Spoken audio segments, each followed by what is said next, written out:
సుస్వాగతం. సంధ్యా సమయంలో చక్కగా అందరం ఒక చోట చేరి ఎంతో ఆనందంగా, అద్భుతంగా, ఆచరణాత్మకంగా జీవిస్తున్నాము అంటే ఇందుకు కారణమైనటువంటి మన బ్రహ్మర్షి పితామహ మాతాజీ గారికి, అమ్మ స్వర్ణమాల మేడంకి శతకోటి కృతజ్ఞతలు. అలాగే యూట్యూబ్ లో వీక్షిస్తున్న మాస్టర్స్ కు కూడా కృతజ్ఞతలు. ఈ రోజు తమ ధ్యానాన్ని, జ్ఞానాన్ని, సత్యన సాయాన్ని పంచడానికి వచ్చినటువంటి మన రామరెడ్డి సార్కి అగస్తేశ్వర కుటుంబ సభ్యుల తరపున స్వాగతం, సుస్వాగతం. Welcome sir. Thank you. అందరికీ నమస్కారం. చాలా సంతోషం మరలా మనం ప్రవేశం చేసుకోవటం. వినిపిస్తుందమ్మా? క్లారిటీగానే ఉందా వాయిస్? జూమ్ స్టార్ట్ చేసిన దగ్గర నుండి ఫస్ట్ మీరే సార్ వర్క్ షాప్ పెట్టుకోవడం. ఇన్ని రోజులు ఎప్పుడు లేదు.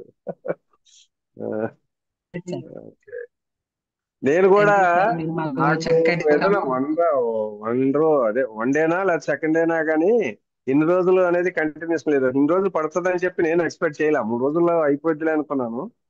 మరి ఆ మ్యాటర్ అలా పొడిగించుకుంటా వస్తా ఉంది అది. సో ఈ రోజుతోనే పూర్తి చేసుకుందాం అది. ఇప్పుడు మీకు సిగ్నల్ వీక్ అయినా మీకు సిగ్నల్ వీక్ అయినా నా వాయిస్ అందరికి క్లియర్ గా వెళ్ళిపోద్దా? వినిపిస్తాను సార్, బాగా క్లారిటీగా వినిపిస్తాను. ముందుగా మనందరి పితామహ పత్రిక ధన్యవాదాలు. మరి ఈనాటి కార్యక్రమాన్ని ప్రారంభించుకుందాం.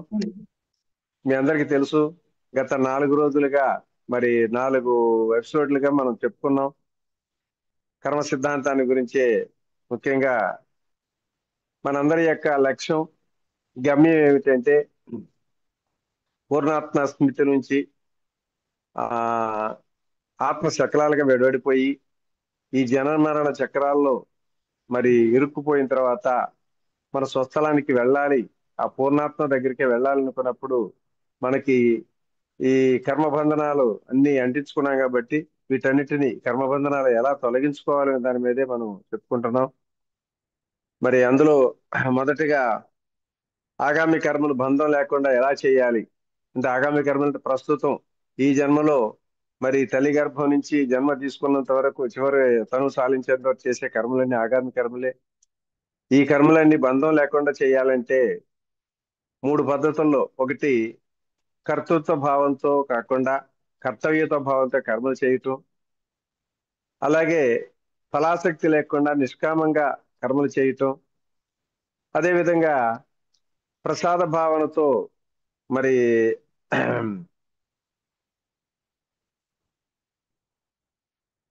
ప్రసాద భావనతోటి మరి కర్మలు ఎలా చేయాలో కూడా మనం చెప్పుకున్నాం. ఈ 3 పద్ధతుల్లో కాకుండా మరి ప్రారంధ కర్మలు ఎలా అనుభవించాలి అనే దాని మీద, మరి ఎన్నో కష్టాలు, దుఃఖాలు, బాధలు ఉన్నప్పుడు ఆ దైవం, ఆ పరమాత్మ మనకు అండగా ఉన్నాడు అన్నటువంటి తండ్రి లాంటి పరమాత్మ అండగా ఉన్నాడు అన్నటువంటి ఒక భావనతోటి మనం ఆయన అండతోటి ఆ ప్రారంధ కర్మను కూడా గట్టెక్కించుకోవటం. సో ఈరోజు మరి సంచిత కర్మలు, ఈ సంచిత కర్మలు కూడా క్లియర్ చేసుకుంటే కానీ మనకి కర్మలు మొత్తం కూడా క్లియర్ కావు. మరి ఈ సంచిత కర్మల గురించి కూడా మనం ఎలా దాన్ని క్లియర్ చేసుకోవాలి ఈరోజు చెప్పడానికి ప్రయత్నం చేసుకుందాం. సో అందరూ సావధానంగా వినండి. మధ్యలో ఏదైనా డిస్టర్బెన్స్ వస్తే నాకు చెప్పండి, ఎందుకంటే కరెంటు వస్తా పోతా ఉంది. దానికి కొంచెం ఏదైనా వచ్చినప్పుడు చెప్పండి. Okay sir.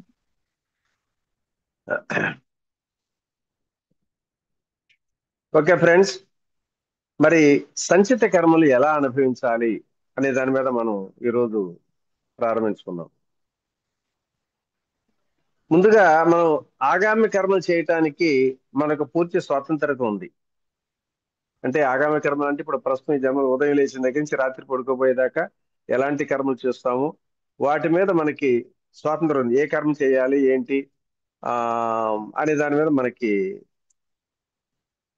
స్వతంత్రత ఉంది. కనుక కర్మయోగం ద్వారా శేషం లేకుండా ఏదైనా సరే అనుభవిస్తూనే ఉంటాం. అలాగే ప్రారంభ కర్మలను భక్తి యోగం ద్వారా అనుభవించి ఖర్చు చేసుకోవటం ఎలా అనే దాని మీద చెప్పుకున్నాం మనం. మరి సంచిత కర్మల మాట ఏమిటి? మరి జాగ్రత్త పడదామా అంటే అవి ఇప్పుడు చేయబోయే కర్మలు కాదు కదా, ఎప్పుడో ఇంతకు ముందు అనేక జన్మలు చేసినవి. పోనీ అన్ని ఈ జన్మలు ఒక్కసారిగా అనుభవించేద్దామా అంటే అది కూడా కుదరదు. ఎందుకంటే కర్మలన్నీ మరి ఒక్కసారిగా పక్వానికి రావాలి. ఏదో అంటారు చూడండి, మనకి వెనకటి రోజుల్లో ఆడు ఒక 5-6 మర్డర్లు చేసినా కూడా మరి ఆడు పాపం పండాలి బాబు అంటారే, అది పాపం పండంటే పక్వానికి రావడం కర్మ. సో ఎన్నో దుర్మార్గాలు హత్యలు చేసిన వాడు జడ్జి గారి దగ్గరికి వెళ్ళి తను చేసినటువంటి హత్యలు, అత్యాచారాలు, దుర్మార్గాలన్నీ చెప్పి, సార్ నా తప్పులన్నింటికి ఒకేసారి కలిపి శిక్ష అయింది, నా బుద్ధి వచ్చింది అంటే అసలండి. రాజీవ్ గాంధీని హత్య చేసినటువంటి నళిని తన నేరాన్ని అంగీకరించిన 20 సంవత్సరాల కానీ శిక్ష పడల. మనందరికీ తెలిసిన సత్యం ఇది. అలాగే మరి సంచిత కర్మలు ఖర్చు చేసుకోవాలంటే ఇంకా అనంత కోటి జన్మలు ఎత్తాల్సిందే. ఇది ఒక్క జన్మ సాధ్యం కాదు.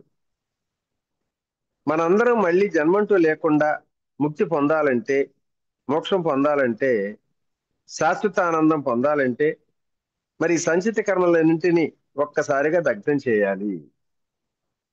మరి ఎక్కడ, ఎలా? మనందరికీ తెలుసు, చాలాసార్లు విన్నాం. జ్ఞానాగ్ని కర్మ దగ్ధానం అంటే జ్ఞానం అనే అగ్నిలో ఈ కర్మలన్నీ ఒక్కసారిగా దగ్ధమవుతాయి అని చెప్పి మరి భగవద్గీతలో చెప్పటం జరిగింది. మరి ఈ వాక్యాన్ని పట్టుకొని మనం రోజు 3 సార్లు పారాయణ చేస్తుంటాం.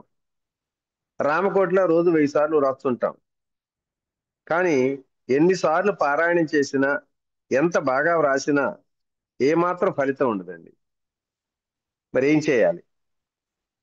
జ్ఞానం అనే అగ్ని రాజేసుకుంటే ఈ సంచిత కర్మల మూట ఎంత పెద్దదైనా సరే ఒక్కసారికి దగ్ధం కావాల్సింది. మరి దొరికితే మార్గం. అయితే ఇది చాలా అత్యంత కష్టమైనది కూడా. మన సర్కస్ లో తీగ మీద నడక ఎలా నడిస్తే ఎంత కష్టతరమో అట్లాంటిదే ఇది. ఆ పరమాత్మను అందుకోవాలి అని వారు ఎవరైనా సరే ఈ జ్ఞాన మార్గం అనే సింహద్వారంగా వెళ్ళాల్సిందేనండి. చూడండి, ఇప్పుడు మనం ఇల్లు ఉంది, ఇంటికి సింహద్వారం ఉంటది, వెనక ద్వారం ఉంటది, పక్క ద్వారాలు కూడా చాలా ఉంటాయి. కానీ లోపలికి వెళ్ళాలంటే సింహద్వారం కూడా వెళ్తాం కదా. అలాగే కర్మ, భక్తి, యోగ, ధ్యానం లాంటి ఎన్ని మార్గాలు ఉన్నా అవన్నీ జ్ఞానం అనే సింహద్వారం వరకేనండి. అక్కడి నుంచే ఈ జ్ఞాన మార్గం ద్వారా ప్రయాణించాల్సిందే. వెదురు కర్రకు పొడవు లావును బట్టి విలువ ఉంటుంది. అలాగే చెరుకు గడకు రసాన్ని బట్టి విలువ, పాలకు వెన్నను బట్టి విలువ. అలాగే ప్రతి మనిషికి కూడా జ్ఞానాన్ని బట్టి విలువ ఉంటుందండి. మన పిరమిడ్ మాస్టర్లు అందరూ చాలా మంది అంటుంటారు, ధ్యానం చేస్తే కర్మలని దగ్ధం అయిపోతాయి అంటుంటారు. అంటే దీని అర్థం ఏంటి? ధ్యానం చేస్తే జ్ఞానం వస్తుంది, ఆ జ్ఞానం ద్వారా మన కర్మను దగ్ధం చేసుకోవచ్చు అని చెప్పి ఆ సత్యాన్ని తెలుసుకోవాలి. మరి జ్ఞానం అంటే ఏమిటి? ఈ మాటలు ఎవరినైనా అడిగితే అనేక రకాలుగా చెప్తూ ఉంటారు. ఎవరు ఎన్ని చెప్పినా మన స్వస్వరూపాన్ని తెలుసుకోవటమే జ్ఞానం అండి. మనల్ని గురించి మనం తెలుసుకోకపోవటమే జ్ఞానం. మనల్ని గురించి మనం తెలుసుకోవటమే జ్ఞానం. అందుకే రమణ మహర్షి దగ్గరికి వెళ్ళి ఎవరైనా సరే తమ కష్టాల, దుఃఖాలకు మార్గం చూపమంటే ఏం చెప్తాడు ఆయన? అసలు నువ్వెవరు అని అడుగుతుంటాడు. ఈ మాటకు అర్థం కాక తనలో బాదుకుంటూ తిట్టుకుంటూ వస్తారు. కనుక ముందుగా మరి అసలు మనం ఎవరు కొంచెం తెలుసుకోవడానికి ప్రయత్నం చేద్దాం. కరెంటు పోయినట్టుంది, ఇది పోలేదా?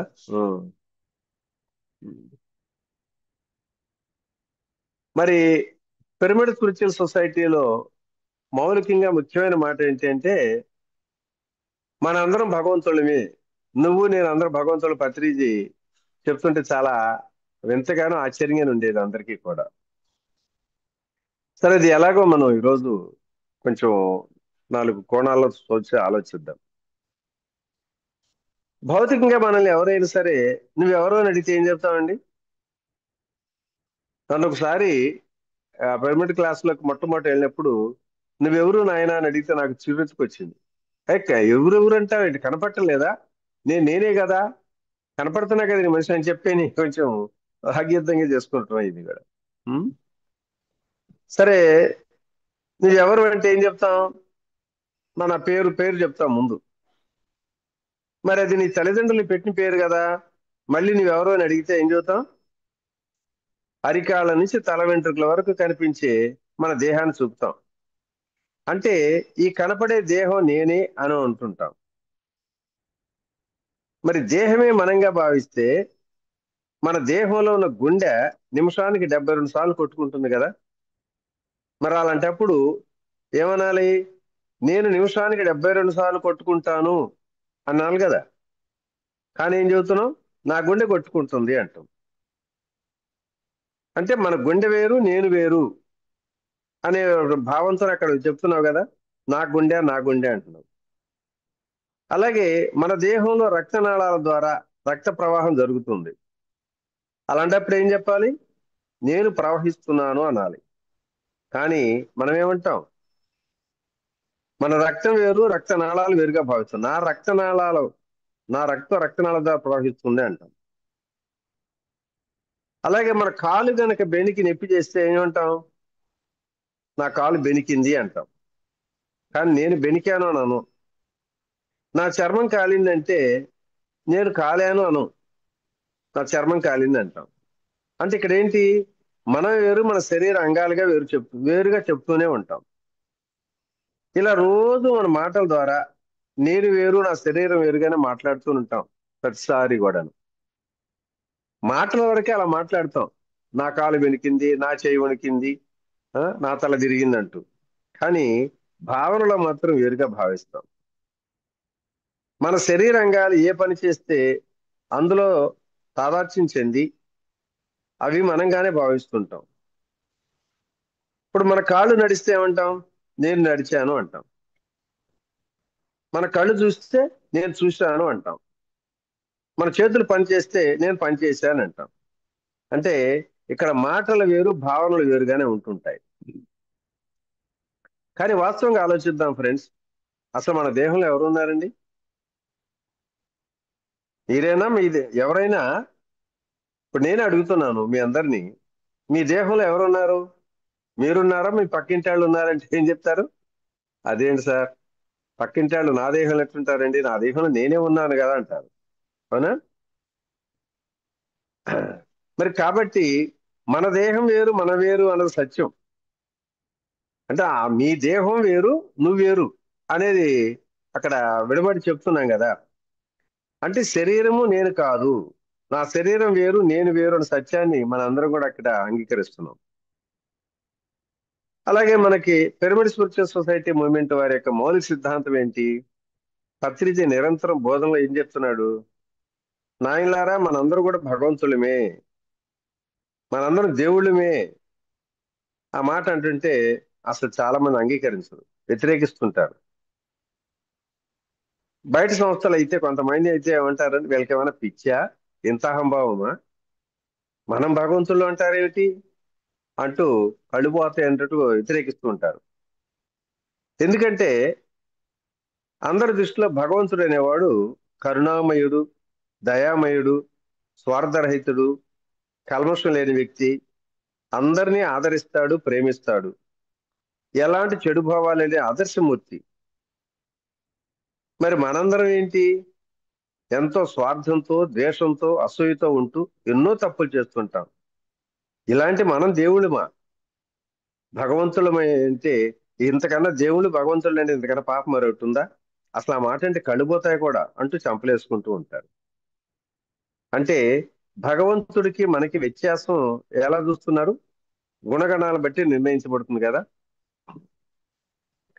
చూడండి, ఇప్పుడు నాకు ఒక అబ్బాయిలు ఉన్నారు. మరి చిన్నబ్బాయి ప్రేమ, దయ, కరుణ భావాలతో అందరి చేత మంచివాడిగా గుర్తించబడి అందరు ప్రేమిస్తున్నటువంటి అబ్బాయిని ఎవరు అబ్బాయిని అడిగితే ఏం చెప్తారండి? పలానా రామిరెడ్డి గారి అబ్బాయి అంటారు. అలా ఇంకొక అబ్బాయి ఉన్నాడు. వాడు త్రాగుడు, జూదం, వ్యభిచారం, దొంగతనాలతో అందరూ చేత్కరించేటువంటి మరి ఆ అబ్బాయిని కూడా ఈ అబ్బాయి ఎవరంటే ఏం చెప్తారు? రామిరెడ్డి గారి అబ్బాయి అని చెప్తారు కదా. అంటే ఇక్కడ మంచి చెడులను బట్టి మా అబ్బాయి అవునా కాదా అని నిర్ణయించరు. ఎలాంటి భావాలున్నా మరి ఆ తల్లిదండ్రులు పుట్టిన పిల్లలు పిల్లలుగానే భావిస్తుంటారు, అలాగే పిలుస్తుంటారు. అక్కడ భావాలతో సంబంధం లేదు. కుక్కకి పుట్టిన పిల్లల్ని ఏమంటారండి? కుక్క పిల్లలు అంటారు. పులికి పుట్టిన పిల్లల్ని పులి పిల్లలు అంటారు. మరి పరమాత్మ బిడ్డలైన మనందరం కూడా పరమాత్మలే కదండి. అలాగే మన తండ్రి లాంటి పరమాత్మ కూడా భగవంతుడే కదా. మరి అలాంటప్పుడు మన భావాలు, అలవాట్లు ఎలా ఉన్నా సరే ఆయన బిడ్డలం అయినప్పుడు మనందరం కూడా భగవంతులమా కాదా? అదే విధంగా ఈ సృష్టిలో ఏముందో మనలో కూడా అదే ఉందండి. అది మనకి చెప్తూ ఉంటారు మహానుభావులు చాలా మంది. కానీ ఎప్పుడు ఆలోచించం సృష్టిలో ఏముందో మనలో అదే ఉందంటే అది వింటూ ఉంటా అంత అర్థం కాదు. ఈ సృష్టి పంచభూతాలతో కూడుకొని ఉందనే సంగతి తెలుసు, అందరు చెప్తూనే ఉంటాం. మరి పంచభూతాలు అంటే ఏంటి? ఆకాశం, వాయువు, అగ్ని, నీరు, భూమి. ఇవన్నీ మన దేహంలో ఉన్నాయి అని చెప్పానంటే వినటానికి చాలా ఆశ్చర్యంగానే ఉంటుంది, నమ్మలేం. కానీ ఇది యథార్థం అండి. అది ఎలాగో ఒకసారి ఒక ప్రాక్టికల్ గా చూద్దాం. ఇప్పుడు మీరు ఎవరైనా సరే ప్రతిరోజు పొద్దున్నే ఉదయాన ఖాళీ కడుపుతో జాగింగ్ చేస్తున్నారు అనుకోండి. అంటే ఏమి తినకుండా ఖాళీ కడుపుతోనే ఉంటారు, ఖాళీ పొట్ట అన్నమాట. అప్పుడు జాగింగ్ చేస్తూ ఉంటారు. అప్పుడు ఆ పొట్టలో ఏమి ఉండదు కాబట్టి శూన్యంగా ఉంటుంది. ఇది ఆకాశానికి గుర్తు. అలాగే మరికొంత దూరం జాగింగ్ చేసుకుంటూ పోయారనుకోండి, ఆ తర్వాత ఇంకా ఆయాసం స్టార్ట్ అవుద్ది. రొప్పుతా ఉంటారు. అంటే శ్వాసలు గట్టిగా పీల్చటం వదులుతూ ఉంటారు. అంటే గాలిని ఎక్కువగా తీసుకుంటున్నామని కదా. మరి గాలి దేని సంకేతం? ఇది వాయువు. అంటే మన దేహంలో వాయువు కూడా ఉందనే సంగతి మనకు అర్థమైపోయింది. శూన్యం ఉంది అంటే ఆకాశం ఉంది, వాయువు ఉంది. అదే విధంగా జాగింగ్ అలాగే చేస్తూ మరికొంత దూరం పోయేసరికి ఇంకా మన శరీరం అంతా ఇంకా వేడి పుట్టుద్ది. స్టార్టింగ్ లో ఒక సమశీతోష్ణం ఉన్నా ఆ విధంగా కాస్త దూరం జాగింగ్ చేసేటప్పటికి బాడీలో బాగా వేడి ప్రారంభం. మరి దేనికి సంకేతం? అగ్ని. వేడింటి అగ్నే కదా. అంటే మన దేహంలో అగ్ని కూడా ఉంది. అలాగే ఈ జాగింగ్ తో మరికొంత దూరం పోయాం అనుకోండి, అప్పుడు శరీరం అంతా చెమట తడిసిపోతుంది, తడిసి ముద్దయిపోతాం. ఈ చెమట దేనికి ఆధారం? నీరుకి ఆధారం. అంటే మన దేహంలో నీరు కూడా ఉంది. ఆ తర్వాత కాస్త దూరం పోయిన తర్వాత ఇక ఆయాసం వచ్చినాక ఒక బండరాయి మీద కూర్చొని చెమటంతా ఆరిపోయింది. తర్వాత మనం చేయి పెట్టి ఆ మెడంతా మొత్తం రుద్దుకుంటా ఉండాం అనుకోండి, చేతికి వస్తుంది, మట్టి శుద్ధలు వస్తాయి. ఆ మట్టి అంతా ఆ శరీరం మీద పెరుగు మలినం అంతా వస్తుంది. మరి ఈ మట్టి మన భూమికి ఆధారమే కదా. సో మరి ఈ విధంగా గమనించినప్పుడు ఆకాశం, వాయువు, అగ్ని, నీరు, భూమి అన్ని మనలో ఉన్నట్లే కదా. ఈ సృష్టి పంచభూతాలతో నిర్మితమైనప్పుడు మనలో కూడా పంచభూతాలు ఉన్నాయని ఇక్కడ మనం అర్థం చేసుకోవాలి. అంటే ఈ సృష్టిలో ఏముందో మనలో కూడా అదే ఉంది. మరి ఈ సృష్టి అంతా భగవంతుడి మయం అంటున్నాం కదా. మరి సృష్టిలో ఉన్న మనందరం కూడా భగవంతుడిమే కదా. ఇలా ఏ కోణాలు చూసినా మనందరం కూడా భగవంతుడికనే భావించాలి. అలాగే మరో కోణంలో కూడా అసలు మన భగవంతుడు అవునో కాదని చూద్దాం. ఇప్పుడు భగవంతుడి గురించి దాదాపుగా అన్ని మతాలు చెప్పేది ఏంటండి?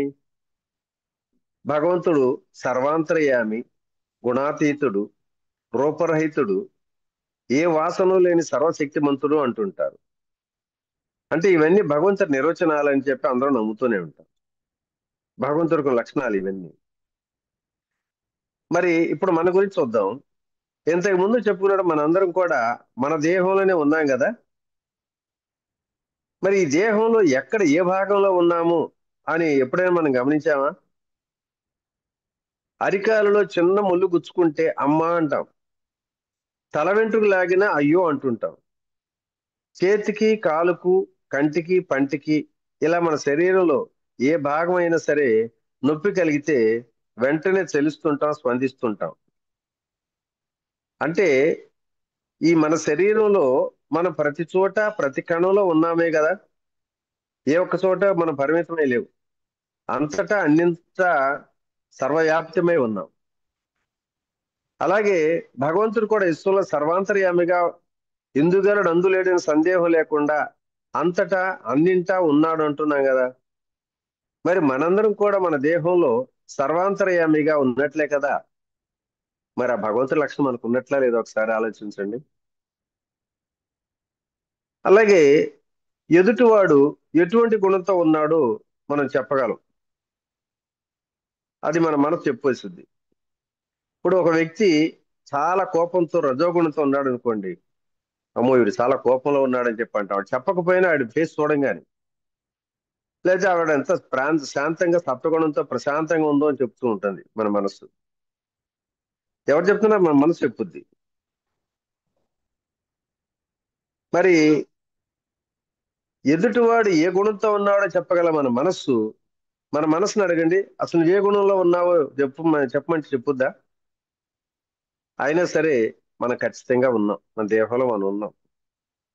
కనుక మనందరం కూడా గుణరహితులమే, గుణానికి అతీతులమే. భగవంతుడి లక్షణం గుణాతీతుడు అనే లక్షణం మనకు ఉన్నట్టే కదా.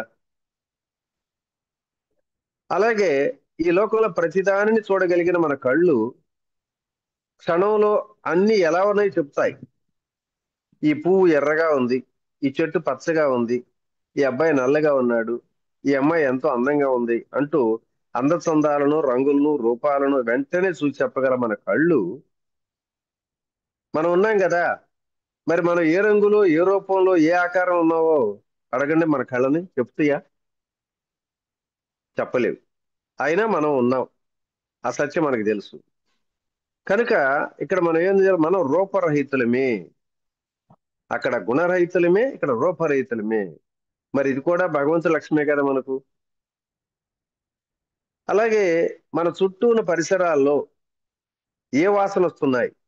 అబ్బా, ఈ వాసన ఎంత దుర్గంధపూరితంగా ఉందో, కంపు వాసన కొడుతుంది, మురుగు వాసన వస్తుంది. ఆహా, ఆ వాసన ఎంత సువాసనతో ఎంత అద్భుతంగా ఉందో అని చెప్పగలిగినటువంటి మన ముక్కు, మన నాసిక. కానీ నువ్వు ఏ వాసనతో ఉన్నావో అని అడగండి, చెప్పుద్దేమో? ఏమీ చెప్పలేదు. అంటే మనం ఏ వాసన లేని చైతన్యాలమే. మరి ఇది కూడా భగవంతుడి లక్షణమే.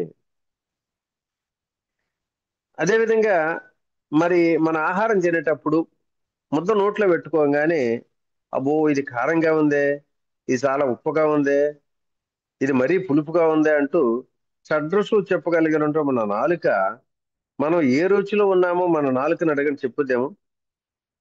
కాబట్టి మనం ఏ రుచి లేని వాళ్ళం. ఇది కూడా మన భగవంతుడి లక్షణమే. ఇంకా అన్నింటికన్నా ఎంతో శక్తివంతమైనదే మన మనస్సు. ఎదుటివాడి మాటలను, చూపులను బట్టి వాడి లోపల, వాడి అంతరంగంలో ఏముందో చెప్పగలదు. అలాగే ఈ లోకంలో మనం దేనిని తలుచుకుంటే క్షణాల మీద మనల్ని అక్కడ తీసుకెళ్తుంది మన మనస్సు. ఇప్పుడు ఇక్కడ నుంచి అమెరికా మా అబ్బాయి దగ్గరికి వెళ్ళాలి మన మనసు అనుకుంటే వెంటనే క్షణాలు వెళ్ళిపోతుంది కదా. అలాగే ఇది చెయ్యి, ఇది వద్దు, ఎలా కూర్చో, అక్కడికి వెళ్ళు అంటూ శాసిస్తూ ఈ సృష్టిలో ప్రతిదాన్ని వివరించి చెప్పగల మన మనస్సు మరి మనల్ని గురించి అడగండి, ఏం చెప్పొద్దు? ఏమీ చెప్పలేదు మన మనసు. అయినా మన దేహంలో మనం ఉన్నామన్న సత్యం మాత్రం మనకు తెలుసు. కాబట్టి మిత్రులారా, మరి ఈ విశ్వంలో ఏ రంగు, రుచి, వాసన, గుణం లేని సర్వవ్యాపితమైనటువంటి భగవంతుడిలాగా మరి మన దేహంలో కూడా ఏ రంగు, రుచి, వాసన, గుణం లేని మరి మనందరం కూడా ఉన్నాం కదా, సర్వవ్యాపితమై ఉన్నాం కదా. మరి మనం కూడా భగవంతుల్ని కాదంటారా? ఆ భగవంతుడి లక్షణాలు మనకు లేవంటారా? హ్మ్. ఇప్పుడు చెప్పండి, మరి మనందరం భగవంతుడు అవునే కాదా? పత్రి చెప్పేది నిజమే కాదా? ఆదిశంకరాచార్యులు గారు చెప్పారు, మనం చాలాసార్లు చదువుకున్నాం. ఏమన్నాడు ఆయన? దేహమే దేవాలయం, జీవుడే దేవుడు అన్నాడు. కాబట్టి ఇదే మన స్వస్వరూపం. కాబట్టి మన అందరం కూడా భగవంతుడమే. నిజానికి చాలా మంది అంటుంటారు దేవుడు మనతో ఉన్నాడు అని అంటుంటారు. నా దృష్టిలో దేవుడు మనతో ఉన్నాడనే మాట కూడా తప్పేనండి. అలాగే దేవుడు మనలో ఉన్నాడనే మాట కూడా తప్పే.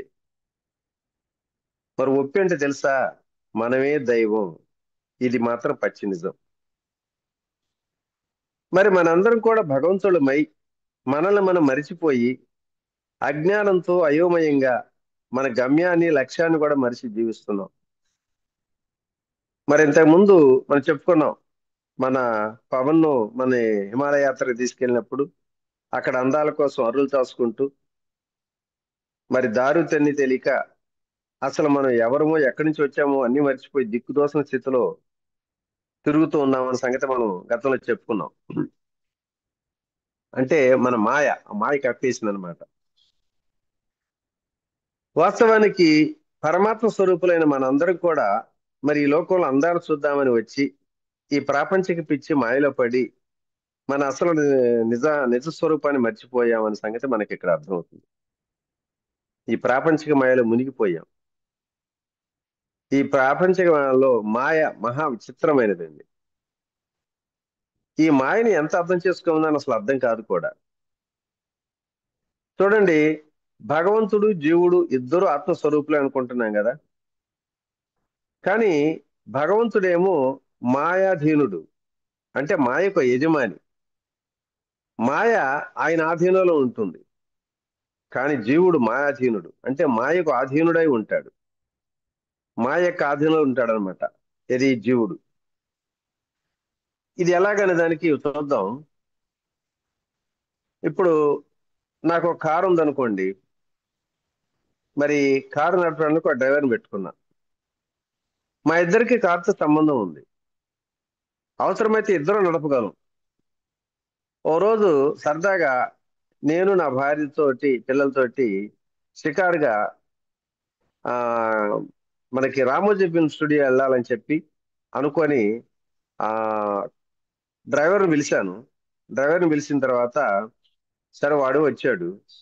సరే నాకేమనిపించిందంటే ఆ డ్రైవ్ నేను చేయాలనిపించింది నాకు ఆ రోజు. ఆ డ్రైవ్ చేసి నువ్వు పక్కన కూర్చోవా అని చెప్పి నేను డ్రైవ్ చేసుకుంటూ వచ్చాను. రామోజీ ఫిల్మ్ స్టూడియోకి వెళ్ళాం. ఇంకా ఆ పార్కింగ్ లో పెట్టిన తర్వాత మేము లోపలికి వెళ్తూ కుటుంబ సభ్యులతో లోపలికి వెళ్తూ ఇప్పుడు డ్రైవర్కి ఏం చెప్పాం, ఏమయ్యా మేము అసలు తిరిగి వచ్చేదాకా కార్ దగ్గర ఇక్కడే ఉండు అని అన్నాం. అంటే ఆ లోపలికి వెళ్ళాము. కారు ఆ డ్రైవర్ మాత్రం ఆ కారు దగ్గరే ఉన్నాడు. కానీ నేను మాత్రం సాయంత్రం దాకా ఆ హ్యాపీగా ఎంజాయ్ చేసుకుంటూ కార్ని ఎక్కడో తెలిసి డ్రైవర్తో వదిలేసాం. మరి డ్రైవర్ ఏం చేస్తున్నాడు? ఆ కారుని తుడుచుకుంటూ దాని కాపలాగా అక్కడే ఉండిపోయాడు. అంటే దానికి సేవకుడుగా ఇక్కడే ఉండిపోయాడు అనమాట. చూడండి, ఇక్కడ కారు డ్రైవరు నడుపుతాడు, నేను నడిపిన. మరి నేనైతే స్వేచ్ఛాజీవిని, కానీ డ్రైవర్ మాత్రం దాని సేవకుడిగా ఎంతసేపు అయినా దాన్ని కాపలా కాస్తూ ఉండాల్సింది. అంటే నా కారు నేను స్వేచ్ఛగానే ఉపయోగించుకుంటా. అంటే కారు ఎప్పుడూ నా సేవలోనే ఉంటుంది. కానీ డ్రైవర్ మాత్రం ఆ కారు సేవలోనే ఉంటాడు. అతని స్వేచ్ఛ లేదు. ఎంత కష్టమైన దాని సేవలోనే ఉండిపోవాలి. కాబట్టి ఇక్కడ నీవే భగవంతుడివి. అంటే మనందరం కూడా భగవంతుడి. కారు అనేది మాయ, డ్రైవర్ అనేవాడు జీవుడు. మన ఆధీనంలో కారు ఉన్నట్లు ఆ మాయ భగవంతుడి ఆధీనంలో ఉంటుంది. డ్రైవర్ కారు ఆధీనంలో ఉన్నట్లు జీవుడు మాయ ఆధీనంలో ఉంటూ అనేక కష్టాలు దుఃఖాలు అనిపిస్తున్నాడు. మరి ఈ మాయను అర్థం చేసుకునే జ్ఞానం భగవంతుడికి అయితే ఉంటుంది. జ్ఞానం లేని జీవుడు ఆ మాయకు దాసుడై శ్రమిస్తుంటాడు, దుఃఖిస్తుంటాడు. మన కంటికి చెయ్యిని అడ్డం పెట్టి సూర్యుని వంక చూస్తుంటే సూర్యుడు కనపడడు. మరి మన చేయి ఆ సూర్యుని కప్పివేసిందా అంటే కాదు కదా. మన చేయి మన కళ్ళను కప్పివేయటం వల్లనే సూర్యుడు కనిపించడంలా.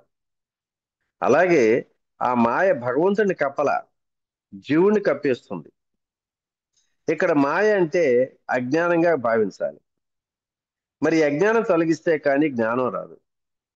జ్ఞానం వస్తే మన స్వస్వరూపం మనకు తెలుస్తుంది. మరి ఇప్పటి వరకు మనం అనుకుంటున్నాం, నేను దేహాన్ని, మనస్సుని, బుద్ధిని, అహంకారాన్ని, జీవుణ్ణి అని భ్రమపడుతున్నాను. కానీ నేను వీటన్నింటికి అతీతంగా, ఆధారభూతంగా, అధిష్టానంగా ఉన్నటువంటి సర్వాత్మను అని గ్రహించలేకపోతున్నాం. అది గ్రహించాలి. విడిచిపెట్టే దేహాన్ని చూసుకొని ఇదే నా సుస్వరూపం అనుకుంటున్నాం ఇప్పుడు దాకా. ఈ లోకంలో జీవించటానికి మనం ఉపయోగించుకుంటున్న మనోబుద్ధులనే పరికరాలు చూసుకొని ఇదే నా స్వరూపం అనుకుంటున్నాం. ఈ దేహ మనోబుద్ధులు నేను వాడుకునే పరికరాలే కానీ నేను మాత్రం కాదు. ఆ నేను ఎవరో తెలుసుకోలేక అజ్ఞానంతో ఎన్నో భయాలు, బాధలు, కష్టాలు, దుఃఖాలు అనిపిస్తున్నాయి ఇప్పటి వరకు. మరి అజ్ఞానం తొలగించుకొని మన అసలు స్వరూపం గ్రహించి చైతన్య స్థితిలో ఉన్న ఆత్మ స్వరూపుడను, సచ్చిదానంద స్వరూపుడను, చావు పుట్టుకోలేని భగవంతుడు అనే జ్ఞానాన్ని పొందాలి. నిజానికి జ్ఞానికి అజ్ఞానికి ఎంతో వ్యత్యాసం ఉందండి. అజ్ఞాని ఏమనుకుంటాడు? నేను ఈ దేహంలో ఉన్న ఆత్మని గ్రహించలేని వాడే అజ్ఞాని. నేను దేహాన్ని అని భావించేవాడే. కానీ జ్ఞాని ఏమనుకుంటాడు తెలుసా?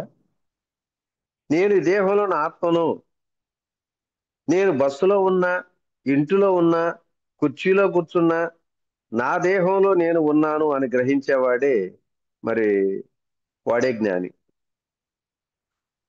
గలీబులు వేరైనా అన్ని దిండుల్లో ఉండేది దూదొక్కటే కదండి. నగలు రూపాలు వేరైనా అన్నింటిలో ఉండేది బంగారం ఒకటే. అలాగే కుండలు, కూజాలు, పిడతలు వేరైనా అన్నింటిలో ఉండేది మట్టి ఒకటే. మరి లడ్లు, బొబ్బట్లు, రసగుల్లాలు వేరైనా అన్నింటిలో ఉండేది పంచదార ఒకటే కదా. అలాగే సకల ప్రాణులు వేరుగా కనిపిస్తున్నా అన్నింట్లోనూ అధిష్టానంగా ఉన్నది ఆత్మ ఒక్కటే. మరి ఈ స్థితిలో ఉన్న వాళ్ళు ఎలా ఉంటారంటే, ఇప్పుడు సపోజ్ మనం హోటల్కి వెళ్ళాం, రూమ్ అద్దె తీసుకున్నాం. ఈ రూమ్ కి హోటల్ వెళ్ళిన తర్వాత ఆ రూమ్ చూసి, అబ్బాయి ఈ రూమ్ బాగోలేదు, అంత అందంగా లేదు, మరి గోడలో ఆ రంగు పోని, దానికి ఇంకా అలంకరణ చేస్తే బాగుంటది అని సౌకర్యాలు ఏర్పరచుదామని అనుకుంటావా? ఈ హోటల్ని ఎలా డెవలప్ చేయాలి, ఎలా అభివృద్ధి చేయాలని పథకాలు వేయం, తెల్లవారుగానే వెళ్ళిపోతాం. అలాగే అద్దె ఇంటిలో కాపురం ఉన్నవాను ఈ ఇంటికి ఏ మరమ్మతులు చేద్దాం, ఏ రంగులు వేద్దాం అని ఆలోచించడు కదా. ఉన్నంత కాలం అద్దె చెల్లించి అవసరం తీరిన తర్వాత వెళ్ళిపోతాడు.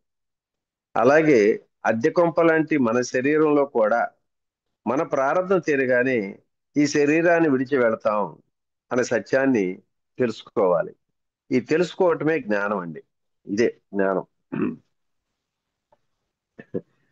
ఇక ఇక్కడ ఒక విషయం చెప్పుకుందాం. మరి మన పిరమిడ్ మాస్టర్ ఒకసారి ఒక అడవిలో ప్రయాణిస్తున్నాడండి. అంతలో ఒక పెద్ద పులి గాండ్రిస్తూ వస్తుంది. దాన్ని చూసి భయపడి పక్కన ఉన్న చెట్టు పైకి ఎక్కి కూర్చున్నాడు. ఆ పులి చెట్టు దగ్గరికి వచ్చి ఇక పైకి ఎక్కలేక అక్కడే నిల్చుంది, రాకపోతాడా అని. పక్కనే ఉన్న మరొక చెట్టు మీద ఒక కోతి ఉందండి. ఆ పులి ఏం చేసిందంటే ఆ కోతి నీడ మీద గాండ్రిస్తూ పెడిమని కొట్టింది. పైన కొమ్మ మీద కోతి ఉంది. ఆ కోతి నీడ నీడ కింద పడుతుంది కదా, ఆ నీడ మీద గాండ్రిస్తూ పెడిమని కొట్టింది. పాపం దాంతో తెలివి తక్కువ కోతి అమ్మో నా మీదే దెబ్బ పడింది అనుకున్న భ్రమతో కింద పడిపోయింది, అమ్మో అనుకుంటూ. పులి వెంటనే దాన్ని మింగేసింది. అలాగే కాసేపటి తర్వాత మన పిరమిడ్ మాస్టర్ నీడ కూడా మరి కింద భూమి మీద పడ్డప్పుడు అప్పుడు ఫెడీమని కొట్టేసిందండి పంజాతోటి. అప్పుడు ఏమన్నాడు తెలుసా? ఓహో, బుద్ధి లేని కోతి అనుకున్నావా?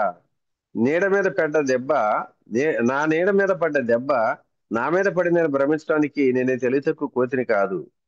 నా నీడ వేరు, నేను వేరు, నేను నీడను కాదు అన్న భావంతో విశ్రాంతిగా చెట్టు మీదే కూర్చున్నాడండి. పాపం ఆ పులి కాసేపు చూసి ఊరే నాయన వీడేదో మహా ముదుర్రా బాబు అనుకుంటూ చూసి చూసి వెళ్ళిపోయింది. అలాగే మరి నశించే దేహం వేరు, నశించని ఆత్మ వేరు. నేను ఆత్మనే కాని దేహాన్ని కాదు, ఈ దేహం అనేది నాకు వాహనం లాంటిదే అని భావించేవాడే జ్ఞాని. నీడలాంటి దేహమే నేనని భావించేవాడే అజ్ఞాని. దేహం ద్వారా జరిగే కర్మలను నేను చేస్తున్నానని భావించి ఆ కర్మఫలాలను అనుభవిస్తూ పుడుతూ చస్తూ ఈ సంసార జనన మరణ చక్రంలో బంధింపబడేవాడే అజ్ఞాని. వాస్తవానికి ప్రతి వ్యక్తి ఆత్మస్వరూపుడేనండి. ఆత్మలో ఏం తేడా ఉండదు. ఆత్మలోని గుణాలు అంటే వాసనలోని తేడా ఉంటుంది. చూడండి, ఇప్పుడు మనకి ఒక ట్యూబ్ లైట్ వెలుగుతుంది. ఆ ట్యూబ్ లైట్ కాంతి తెల్లని కాంతినిస్తుంది. అలాగే 40 వాట్స్ క్యాండిల్ బల్బు తెల్లని కాంతిని ఇవ్వదు కదా. మరి ఇదేమో కొంచెం ఎర్ర డిమ్గా ఉంటుంది, ట్యూబ్ లైట్ అని తెల్లని కాంతినిస్తుంది.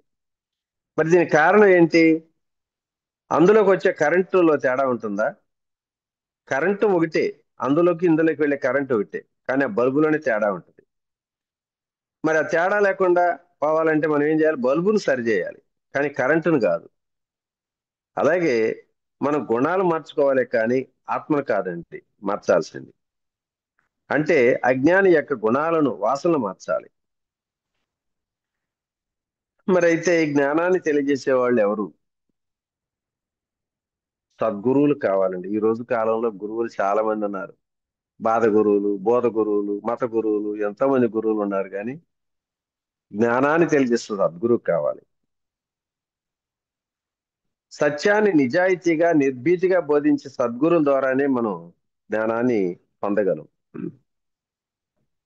మరి ఎవరా సద్గురు? మనందరికీ తెలుసు, పత్రిజీ, మహానుభావుడు పత్రిజీ. ఎంత సత్యాన్ని నిర్భీతిగా, నిక్కచ్చిగా, నిర్మమాటంగా మరి కొండ బద్దలు కొట్టినట్టు చెప్పేటువంటి గురువు. ఇంకా మనం ఎంతోమంది చూసిన గురువులు, మరి ఆయనలో ప్రత్యేకత వేరు. మరి ఈ గురువుతోటి మనం శిష్యరికం చెయ్యాలి. గురు శిష్య సంబంధం అనేది మరి చాలా అద్భుతమైనది, అనంతమైనది. అది మాటలతో చెప్పలేమండి గురు శిష్య సంబంధం అనేది. చూడండి, అప్పుడే కను తెరిసినటువంటి పసికందు ఎవరి సహాయం లేకపోయినా, ఎవరు చెప్పకపోయినా తన తల్లిని గుర్తిస్తుంది కదా. కన్న తల్లిని గుర్తుపట్టుద్ది. ఏమీ తెలియదు, కానీ గుక్కబెట్టి ఏడుస్తున్నటువంటి ఎంతమంది ఆ బిడ్డని ఎత్తుకున్నా కూడా తల్లి పట్టుకోగానే ఏడుపు ఆపేస్తుంది. ఆ తర్వాత ఆ తల్లి ఆ బిడ్డకి తండ్రిని చూపిస్తుంది. ఆ తండ్రి గురువును చూపిస్తాడు. ఆ గురువు దైవాన్ని చూపిస్తుంటాడు. జన్మను ప్రసాదించి తల్లిదండ్రులు పిల్లల్ని బాహ్య ప్రపంచంలో పడేస్తుంటే గురువు వాళ్ళని అంతర్ముఖులుగా చేసి ఉద్ధరిస్తూ ఉంటాడు. అంటే బాహ్య ప్రపంచంలో చేర్చే తల్లి అయితే అంతర్ముఖ ప్రపంచంలో చేర్చేది గురువే. తల్లి ప్రేమ సరస్సు వంటిది అయితే గురు ప్రేమ సాగరం వంటిది అని కూడా అన్నారు. తనువును ప్రసాదించేది తల్లి, ఆత్మను తరింపజేసేవాడే గురువు. తలను నిమిరి లాలించేది తల్లి, మన తలవ్రాతలను మార్చి పాలించేది గురువు. అందుకే ఒకరు ప్రేమమూర్తి, మరొకరు మాతృమూర్తి, ఒకరు జ్ఞానమూర్తి అయ్యారు. అలాగే గురు శిష్య సంబంధం కూడా చాలా అపురూపంగా ఉంటుందండి. గురువు చెప్పే విషయం శిష్యుడు హృదయంలో నాటుకోవాలంటే గురువు పట్ల శిష్యుడికి మంచి విశ్వాసం, గౌరవం, భక్తి అనేవి కూడా ఉండాలి. అలా అని కేవలం భక్తి మాత్రమే ఉందనుకోండి, ఆ భక్తి ఉంటే భయం కూడా ఉంటుంది. మరి ఆ భయం ఉందనుకోండి, గురువుని ఏదైనా సందేహాలతోటి ప్రశ్నించి తీర్చుకోవాలని అవకాశం ఉండదు. అమ్మో, గురువు ఏమనుకుంటాడు, కొడతాడేమో, తిడతాడేమో అని చెప్పి భయపడుతుంటాడు. గురువుతో చనువుగా ఉండాలి, సన్నిహితత్వం కలిగి ఉండాలి, వినయ విధేయతలు కూడా ఉండాలి. అలాగని చనువు మాత్రమే ఉందనుకోండి, ఓ చూసావా గురువు గారి దగ్గర నాకెంత చనువు, నాకెంత ప్రత్యేకత ఇస్తున్నాడు అంటూ అహంకారం కూడా పెరుగుతుంది. అందుకే భక్తి చనువు రెండు సమతూకంగానే ఉండాలి.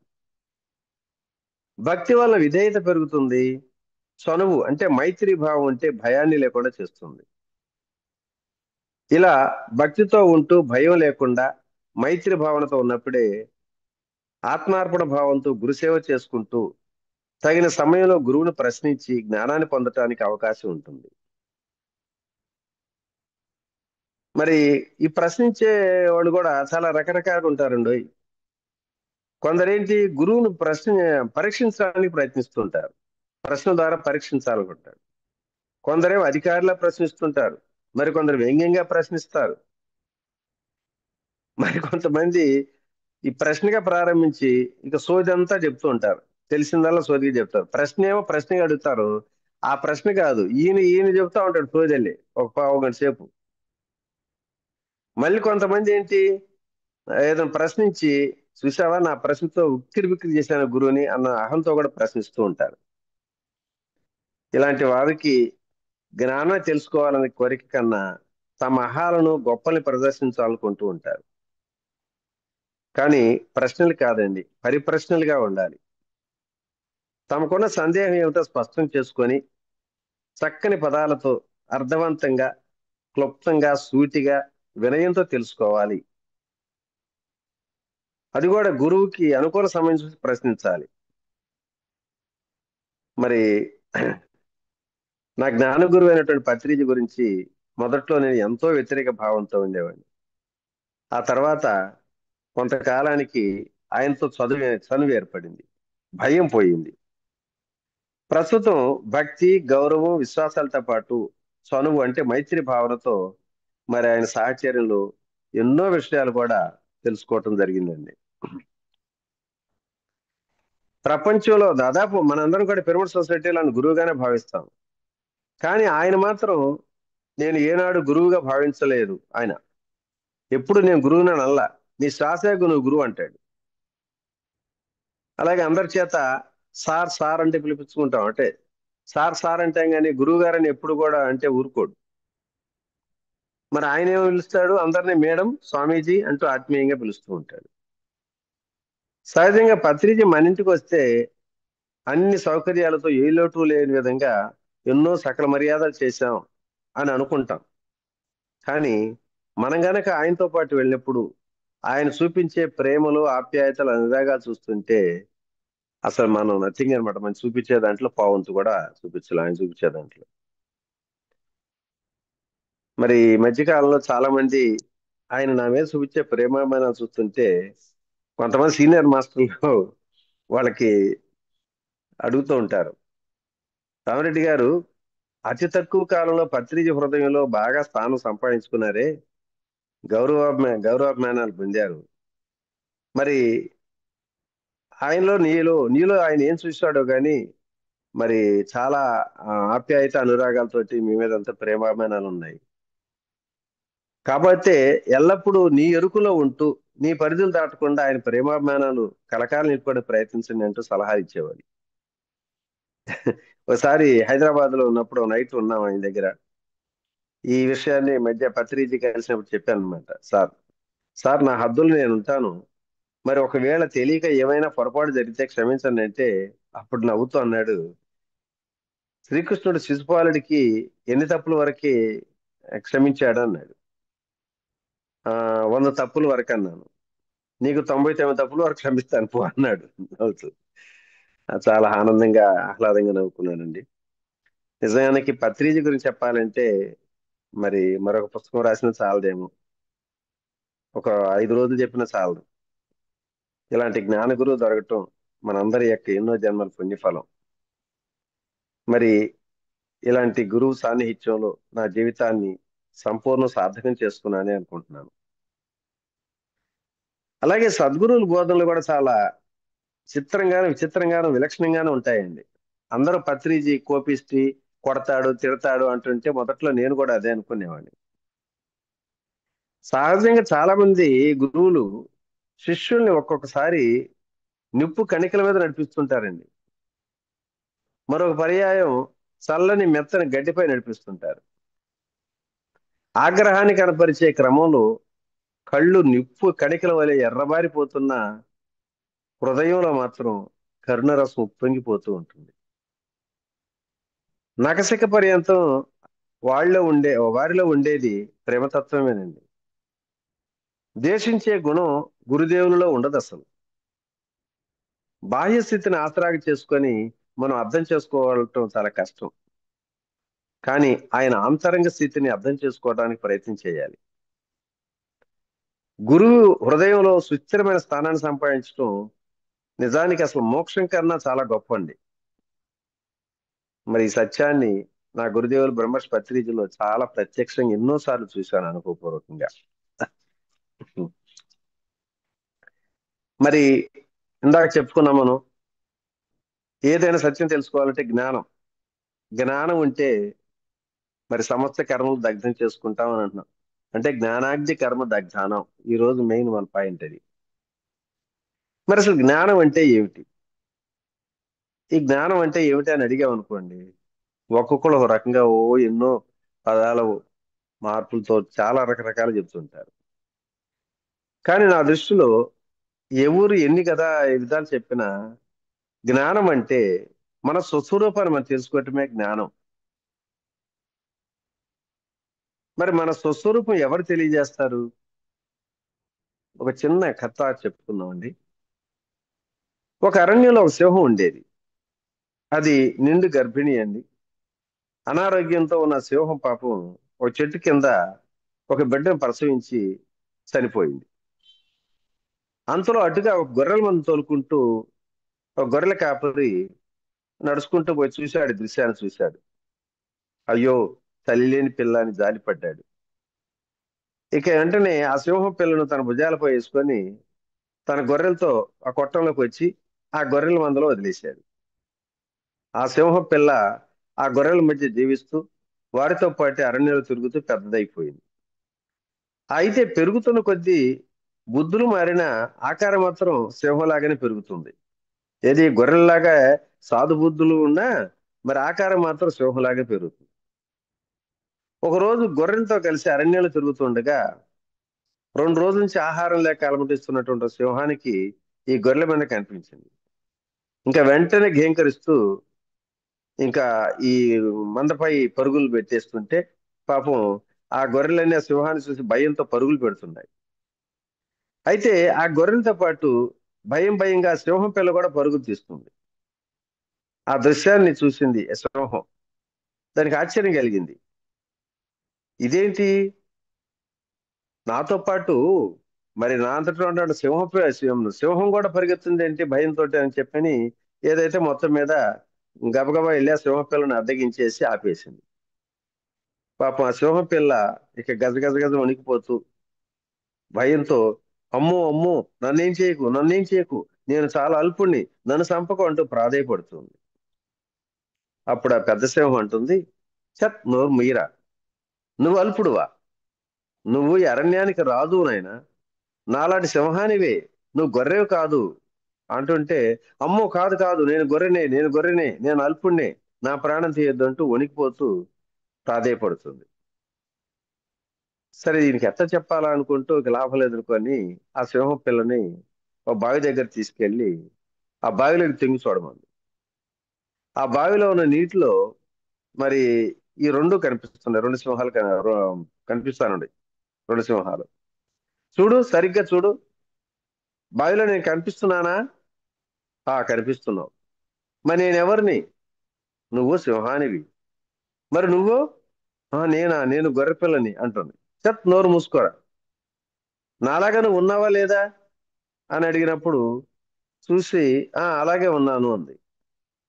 వెంటనే సింహం ఏంటంటే గట్టిగా గర్జించింది. గర్జించి నువ్వు కూడా గర్జించమంది. అది కూడా గర్జించింది. మరి ఉన్నప్పుడు నాలాగే గర్జించావా లేదా అంది. నీలాగే గర్జించా. మరి నాలాగానే ఉండి నేను గర్జించినట్లు గర్జించిన నువ్వు నేను సింహాన్ని అయితే మరి నువ్వు కూడా సింహాన్ని కాదా అని గర్జించింది. అప్పుడు ఆ సింహ పిల్లకి అర్థమైపోయింది. ఆ నేను కూడా సింహాన్నేనా? కరెక్టే, నేను కూడా సింహాన్నే. అయ్యో, నేను ఇప్పుడు దాకా గొర్రెని అల్పురాలి అనుకున్నా, అజ్ఞానంతో ఎంతో భయంతో దుఃఖంతో బాధపడుతున్నా. ఇప్పుడు నా నిజ స్వరూపం నాకు చెప్పావు, నేను నీలాగా సింహానా అని ఆ సత్యం తెలుసుకున్న తర్వాత వీర విహారంతో విజయగరంతో నేను ఈ అడవికి రాజును, రారాజును అనుకుంటూ ధైర్యంగా తోక ఊపుతూ అడవిలోకి వెళ్ళిపోయింది. ఫ్రెండ్స్, మరి ఇక్కడ ఒక సింహ పిల్ల అజ్ఞానం తొలగించి ఆ సింహ పిల్లకు తన అసలు స్వరూపం తెలిపింది కదా. మరి మనకు కూడా జ్ఞానోదయం కలిగించే ఆ సింహం లాంటి సద్గురు కావాలనుకున్నాం కదా. మరి ఆ సద్గురువే మన బ్రహ్మర్షి పత్రిజీ. గత 40 సంవత్సరాలుగా మన అసలు స్వరూపాన్ని మనం తెలియచేయడానికి నిరంతరం శ్రమిస్తున్నాడు, పరితపించాడు. నువ్వు దేహానికి కాదు, ఆత్మస్వరూపుడివి, సర్వశక్తివంతుడివి. నీవు జీవుడు కాదు, సాక్షాత్ భగవంతుడివి. నువ్వే కాదు, మనందరం భగవంతులమే అంటూ నిర్విరామంగా అలుపెరగని విశ్రాంతి లేని ఒక కర్మయోగిగా మరి దేశ విదేశాలలో కూడా జ్ఞాన బోధలు చేస్తున్నటువంటి పత్రిజీ సింహం లాంటి సద్గురు అంటే ఇది సత్యమా కాదు ఒకసారి ఆలోచించండి ఫ్రెండ్స్. మరి అలాగే మనలోని అజ్ఞానాన్ని తొలగించి మన స్వస్వరూపాన్ని మనం గ్రహించగలిగితే మనలో జ్ఞానాగ్ని పుడుతుంది. ఆ జ్ఞానాగ్నిలో సర్వ కర్మలు అంటే అనంత కోటి జన్మల నుంచి మనతో పాటు ప్రయాణిస్తున్న సంచి లాంటి సంచిత కర్మలన్నీ ఒక్కసారిగా దగ్ధమవుతాయని భగవద్గీత చెబుతుంది. ఇప్పుడు మనకి బాగా మండుతున్నటువంటి మంట వేసామనుకోండి, ఆ మంటలో ఏ కట్టెలేసినా ఎలా భస్మం అవుతాయో మనందరికి తెలుసు. ఏది కట్టెలు ఏ సైజులో ఉండా, ఎండువైనా పచ్చివైనా పుచ్చినవైనా చేదువైనా వగరైనా ఎలాంటివైనా సరే భగభగ మండే అగ్నిలో వేస్తే కాలి బూడిదైపోతాయి కదా. అలాగే మరి జ్ఞానం అనే అగ్ని రాజేస్తే మనలో ఎలాంటి కర్మలు ఉన్నా అన్ని దగ్ధమైపోతాయనే సంగతి మనం గమనించాలి. ఆ బూడిదలో మనం వేసిన కట్టెల తేడాలను కూడా తెలుసుకోలేం. ఇది వేప పుల్లదా పుచ్చుదా లేకపోతే చేదుదా అని చెప్పి అనుకోలేం. బూడిదంతా ఒకటిగానే మారిపోయింది కదా. అలాగే మన కర్మలు అవి పుణ్యకర్మలైనా పాపకర్మలైనా శాస్త్ర విరుద్ధమ కర్మలైనా ఆగామి కర్మలైనా సంచిత కర్మలైనా ప్రారంధ కర్మలైనా ఏమైనా సరే అన్ని జ్ఞానాగ్నిలోనూ దగ్ధమైపోతాయి. జ్ఞానం అనే అగ్నిలో దగ్ధమైపోతాయి అని చెబుతున్నాం. జ్ఞానాగ్ని కర్మ దగ్ధానం అంటున్నాం. వింటానే బాగానే ఉంది. మరి చాలా మందికి అనుమానమే, ఎన్నో సందేహాలు. ఇప్పటి వరకు కూడా ఎన్నో ప్రవచనాల ద్వారా పుస్తకాల ద్వారా జ్ఞానాగ్ని కర్మ దగ్ధానం అంటూ పారాయణాలు చేస్తున్నాం, ప్రార్థనలు చేస్తున్నాం, భజనలు చేస్తున్నాం. మరి ఈ ప్రాపంచిక జీవితంలో ఇది ఎంతవరకు నిజమా అని చెప్పి అన్ని అపోహలు అనుమానాలు. అలాగే ఇప్పుడు ఇంకొక విషయం అండి. ఇప్పటి వరకు కూడా మరి నేను నా గత జీవితం గురించి ఎవరికి ఏమీ చెప్పలేదు. అందరూ అనుకున్నట్టు నా జీవితం పూలపాన్పులాగా ఏదో నల్లేరు మీద బండిలాగా సాగిపోతుంది అనుకుంటారు. వాస్తవానికి నేను ఒక హంతకుడిని, హత్య చేసిన వాడిని. ఆ సత్యం ఈ రోజు మీ ముందు చెప్తున్నాను.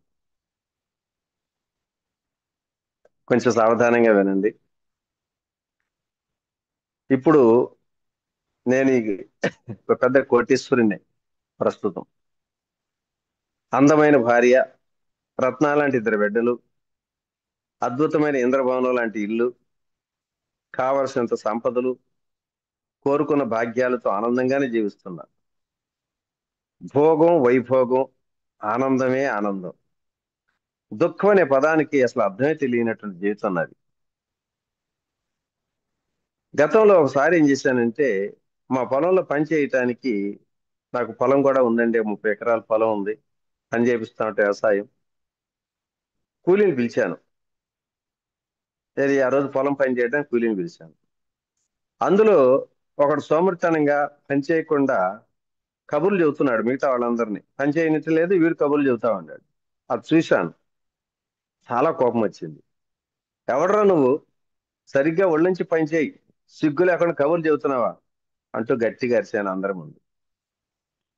వాడు కూడా అంతేనండి, గట్టిగా ఏయ్ మర్యాదగా పిలవండి, ఎవడరా అంటారా అని. ఆ మాట నిన్నంటే ఎలా ఉంటుంది అని ఎదురు తిరిగి నన్ను అన్నాడు. ఒక కూలీల మధ్య, 30 మంది కూలీల మధ్య, అంతమందిలో నన్ను ఎదిరించి మాట్లాడుతుంటే నాలో అహం దెబ్బతింది. పైగా అంతమంది కూలీల మధ్య ఆఫ్టర్ ఆల్ కూలివాడా, ఏ కూలివాడు నన్ను ఎదిరిస్తాడా అని ఇంకా తమాయించుకోలేకపోయిన కోపాన్ని వాడిని ఇష్టం వచ్చినట్టు తిట్టిపోసా. వాడు కూడా అంత్య రీతిలో నన్ను కూడా అందరి ముందు ఇష్టం వచ్చినట్టు తిట్టేశాడు, నానా చండాలంగా తిట్టేశాడు. ఆ మాటలు చెప్తే తరుక్కుపోతుంది కడుపు. ఇక నేను తిడుతున్నాను, వాడు తిడుతున్నాను, అందరూ నిశ్చేష్టే చూస్తున్నారు. మాటలు బాగా పెరిగిపోయాయి. ఆ తర్వాత చేతులు కూడా కలిసాయి, అది కలియబట్టడం కూడా జరిగింది. ఇంకా ఆవేశంతో వాడు నా మీద తిరగబడతాడని చెప్పి పక్కనే ఒక గడ్డపార ఉందండి, అది తీసుకొని ఇక తల మీద గట్టి కొట్టాను నేను. అదేమో తగలరాని చోటు తగిలింది. వెంటనే కుప్పగూలి కింద పడిపోయాడు. తీరా చూస్తే వాడి ప్రాణం పోయింది. ఇక పోలీసుల రంగప్రవేశం. నన్ను స్టేషన్ తీసుకెళ్లి ఒక మనిషిని దారుణంగా చంపినందుకు మరి ఐపీసీ 302 సెక్షన్ అంట, ఆ సెక్షన్ కింద ఎఫ్ఐఆర్ ఫైల్ చేసి కోర్టులో ప్రవేశపెట్టారు. నేను కూడా లాయర్ని పెట్టుకున్నాను. మొత్తం మీద ఒక సంవత్సరం పాటు ఆ కేసు నడిచింది బాగా, వాదోపవాదాలతో. తర్వాత ఈ చివరికి వాదోపవాదాలను ఎంత తర్వాత జడ్జి గారు తీర్పు చెప్పాడు. ఏం చెప్పాడు? ఆవేశంతో అకారణంగా ఒకరిని చంపిన నేరానికి నీకు 12 సంవత్సరాలు కఠిన కారాగార శిక్ష విధించడం అయింది అని రాజమండ్రి సెంట్రల్ జైలుకు తరలించేశారు నన్ను. సుఖభోగాలు అనిపించే నేను కఠినతరమైనటువంటి ఆ జైలు జీవితం ఇక నాకు నరకం అంటే ఎక్కడో అక్కడే కనపడుతుంది. మరి ఆ జైల్లో ఊరికనే కూర్చోబెట్టరు కదండి, మా చేత రాళ్లు కొట్టిస్తున్నారు. వాళ్ళు పెట్టే తిండి తినలేక, రాళ్లు కొట్టలేక ఎంతో బాధ, ఎంతో దుఃఖం అలా అనుభవిస్తూ తప్పదు అనుకుంటూ మొత్తం మీద ఒక 3 సంవత్సరాల పాటు జైలు జీవితం గడిపేశాను. అప్పుడు ఆ కూర్చొని ఆలోచించాను, 12 సంవత్సరాల జైలు జీవితం, ఇప్పటి వరకు ఎన్నో కష్ట నష్టాలు చేసుకుని 3 సంవత్సరాల కాలం పూర్తి అయిపోయింది. ఇంకా 9 సంవత్సరాలు. అమ్మ బాబు, ఎలా గడపాలి ఈ జీవితాన్ని? ఈ రాళ్ళు, ఈ తిండి తినలేకపోతున్నాను, సుఖం లేదు, సౌకర్యం లేదు. అక్కడేమో ఏసీ గదిలో పడుకునే వాళ్ళం. రాళ్ళు కొట్టలేక, ఏనాడు చేశారగను రాళ్ళు కొట్టలేక చేతులని బొబ్బలెక్కిపోతున్నాయి. ఈ బాధను ఎలా భరించాలి అంటూ ఒక బండ మీద కూర్చొని ఎంతగానో దుఃఖిస్తూ ఉండ. అంతలోనే నా దురదృష్టం కొద్దీ ఆ జైలు వార్డెన్ కూడా మారిపోయాడండి. అంతకుముందున్న వార్డెన్ కూడా మారిపోయాడు. పరమ కర్కోటకుడు, కోపిష్ఠైనటువంటి మరొక జైలు వార్డెన్ వచ్చాడు. ఆ వచ్చిన మరుసటి రోజే అందరినీ ఆ లాఠీలు పట్టుకొని హడలెత్తిస్తూ అందరికీ జాగ్రత్త, పని చేయండి అని అరుస్తూ నా దగ్గర కూడా వచ్చాడు. అప్పటికే నేను చేతులు బొబ్బలెక్కాయి కదా, అలా కూర్చున్నా. నన్ను చూసి, ఏంటి కూర్చున్నావు, ఊరికే కూర్చోవడానికి లేదు, పని చేయి అన్నాడు. సార్, నా చేతులు బొబ్బలెక్కిపోయాయని, నేను ఇక పని చేయలేను అని దీనంగా అంటే, వాడు కోపంతో నాకు ఎదురు చెబుతావా అంటూ లాఠీతో ఒక దెబ్బ కొట్టాడు. ఇంకా ఆ లాఠీ దెబ్బ పడగానే మళ్ళీ నాలో అహం దెబ్బతింది. ఛీ, ఇంత బతికి చెడ్డవాడిని, ఆఫ్టర్ ఒకడు పోలీసు వాడు నన్ను కొడతాడా అని చెప్పి నేను కూడా మళ్ళీ ఎదురు తిరిగి ఇక గట్టిగా కోపంతో, జాగ్రత్త, ఎంత పోలీస్ అయితే మాత్రం నువ్వు కొడతావా నన్ను అని చెప్పి నేను గట్టిగా మాట్లాడటం. వాడిని ఎదిరించి మాట్లాడేటప్పటికి అది ఆడు భరించలేకపోయాడు. ఆ ఆఫ్టర్ ఒక ఖైదీవి నువ్వు నన్ను ఎదిరిస్తావా అంటూ ఇక వాడు ఆ లాఠీతో నన్ను కుళ్ళబొడుస్తున్నాడండి. వాడు కొట్టే ఒక్కొక్క దెబ్బకు తట్టుకోలేక ఏం చేస్తాను, అమ్మో అమ్మో అమ్మో అంటూ అరుస్తూ మరి వాడిని ఎదురుస్తుంటే వాడింత రెచ్చిపోయి ఇంకా ఆఖరికి నా తల మీద పెద్ద లాఠీతోటి గట్టిగా బలంగా కొట్టేశాడండి. ఆ బాధను భరాయించలేక వామ్మో అంటూ పెద్దగా అరిశాను. పక్కనే పడుకొని నిద్రపోతున్న నా భార్య ఉలిక్కిపడి లేచిందండి. శరీరం అంతా చెమటలు పట్టి భయంతో వణుకుతున్నాను చూడగానే నా భార్యకి అర్థమైపోయింది నేనేదో పీడకలక అంటున్నానని. కొంపదీసి ఇదంతా నిజం అనుకుంటున్నారండి? ఏం లేదండి, ఇదంతా కలే. నాకు కల వచ్చేసింది. ఇక నా భార్య అంటుంది, ఏమండి ఏమండి, లేకోండి లేకోండి, ఏంటి మీరేదో పీడకలక అన్నట్టున్నారే అంటూ అడిగింది. ఇంకా లేచి కూర్చున్నా, చుట్టూ చూస్తున్నా. ఆ పీడకలని చేరుకోవటానికి దాదాపు ఒక 5-6 నిమిషాలు పట్టింది. గట్టిగా కళ్ళు నలుపుకొని చూశాను. ఎదురుగా చక్కగా అందమైన భార్య, చుట్టూ చూశాను, ఇంద్రభవనం లాంటి ఇల్లు. నేను హోమ్ బెడ్ మీద చక్కగా మెత్తటి పొరు మీద పడుకొని ఉండా. అరే ఇదేంటి, ఇది కళ, నిజంగానే కలేనా అంటూ నా భార్యను గుచ్చి గుచ్చి అడుగుతూ మరి వాస్తవంలోకి రావటానికి నిమిషం సమయం పట్టింది. అవునండి కలేనండి, మీరు కలగన్నారని చెప్పి ఆవిడ చూస్తుంది. ఇక వాస్తవంలోకి వచ్చేసానండి. వాస్తవంలో రాగానే అప్పుడు నన్ను నేను పరిశీలించుకున్నా. నేనెవరో నాకు అర్థమైపోయింది. మరి నేనెవరిని? కార్లు, బంగళాలు, నౌకర్లు, పిల్లలు, ఎన్నో సుఖభోగాలు అనిపిస్తున్నటువంటి ఒక ఆనంద పురుషుడిని. వెంటనే పోలీసారు కొట్టిన లాఠీ దెబ్బలు గుర్తొచ్చాయి. ఒళ్ళంతా చూసుకున్నా, బొబ్బలెక్కిపోయిన చేతులు చూసుకున్నా, శరీరం మీద గాని చేతి మీద గాని ఎక్కడ ఒక బొబ్బ లేదు, ఒక గాయం లేదు. ఎంతో ఆశ్చర్యం, ఎంతో ఆనందం. అరే ఇంతకు ముందు నా శరీరం గాయాలతో రక్తం కారుతూ మరి దెబ్బలతో పొంగిన నా శరీరం మామూలు స్థితికి వచ్చింది ఏమిటి అంటే ఎంత సమయం పట్టింది? కొన్ని క్షణాల వ్యవధే కదా. ఎప్పటి వరకు? కల నుంచి మేలుకున్న సమయం వరకే. అంటే నిమిషానికి ముందు నా చేతులు అన్ని పెడబొబ్బలతోటి రక్తసిక్తమైనటువంటి శరీరం, ఇప్పుడు శరీరం మీద ఏ ఒక్క దెబ్బ లేదే. చూసుకున్నాను, చాలా ఆశ్చర్యం వేసింది. ఆ తర్వాత మరొక విషయం గుర్తొచ్చింది. అంతకు ముందు ఏమనుకున్నాను, 12 సంవత్సరాల మరి జైలు జీవితంలో 3 సంవత్సరాల పాటు నేను చేశాను, ఇంకా 9 సంవత్సరాల కఠిన కారాగార శిక్షను, అమ్మో బాబు ఇంకా 9 సంవత్సరాలు అనుభవించాలా అనుకున్నా, బాధపడ్డాను. ఇప్పుడు నేను గమనించుకుంటే అసలు నాకు ఏమైనా శిక్ష ఉందా? ఏ శిక్ష లేదు. మరి 9 సంవత్సరాల శిక్ష రద్దు కావటానికి ఎంత సమయం పట్టిందండి? ఆ కళ నుంచి మెలకు వచ్చేంత వరకే కదా, కొద్ది నిమిషాలే కదా.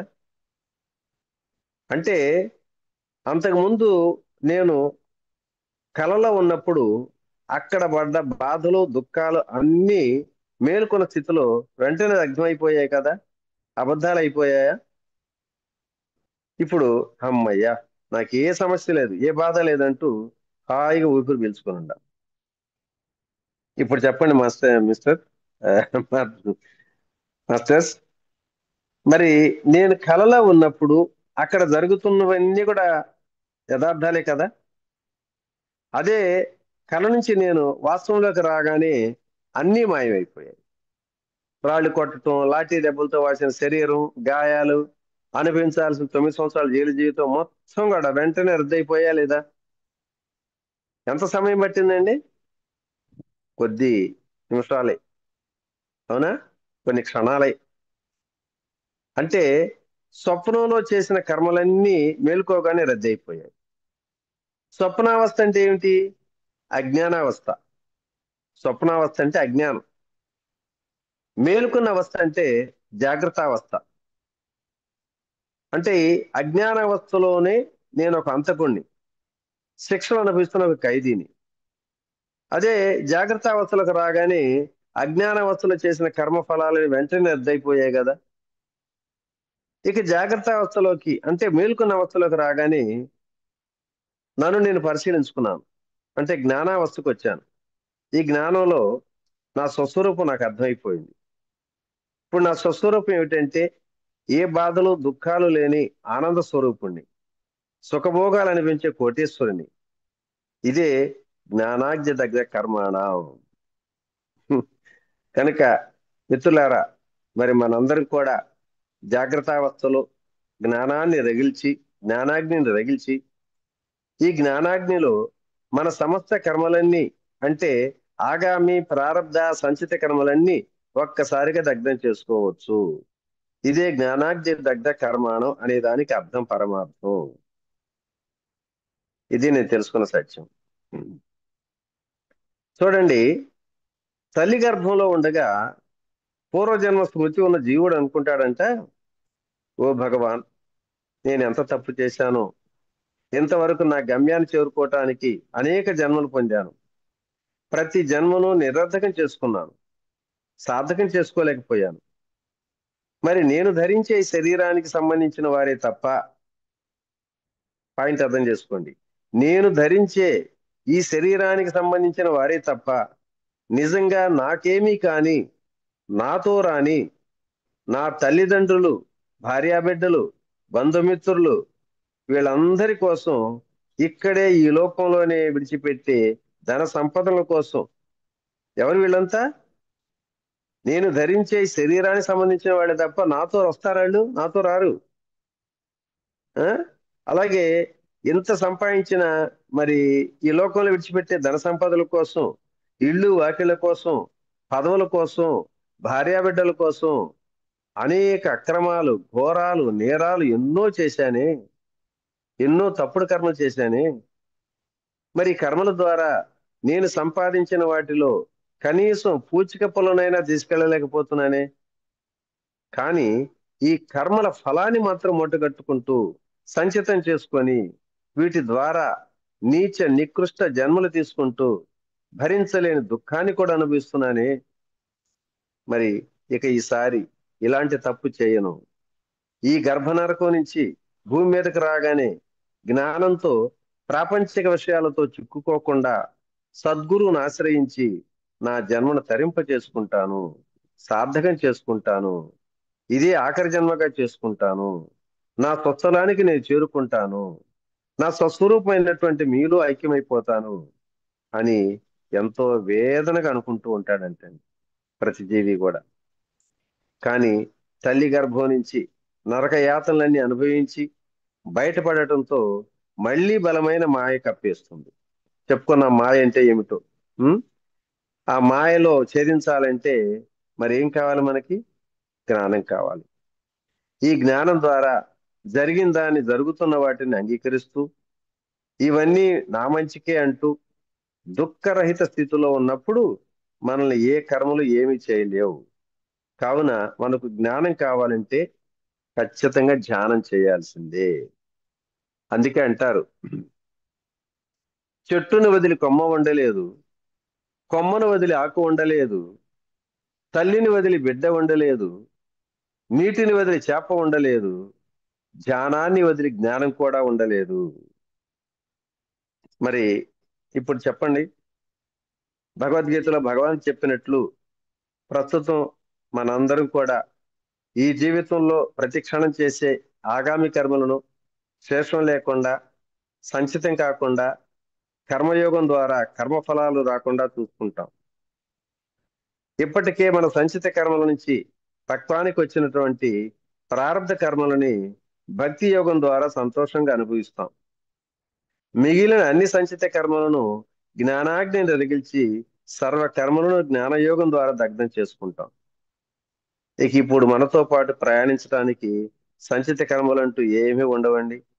మరి ఈ సంచిత కర్మలు లేకపోతే ప్రారంధ కర్మలు అంటూ కూడా ఉండవు.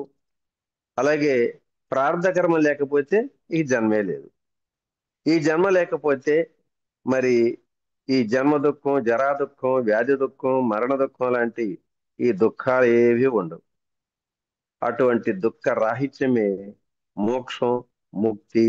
ఇదే పరమానందం, ఇదే బ్రహ్మానందం, ఇదే ఆత్మానందం, ఇదే సచ్చిదానందం, ఇదే శాశ్వతానందం. ఇదే మన జన్మకు అర్థం, పరమార్థం కూడా. కాబట్టి ఫ్రెండ్స్, మరి స్థితి పొందాలంటే తప్పనిసరిగా మనకు జ్ఞానం కావాలి.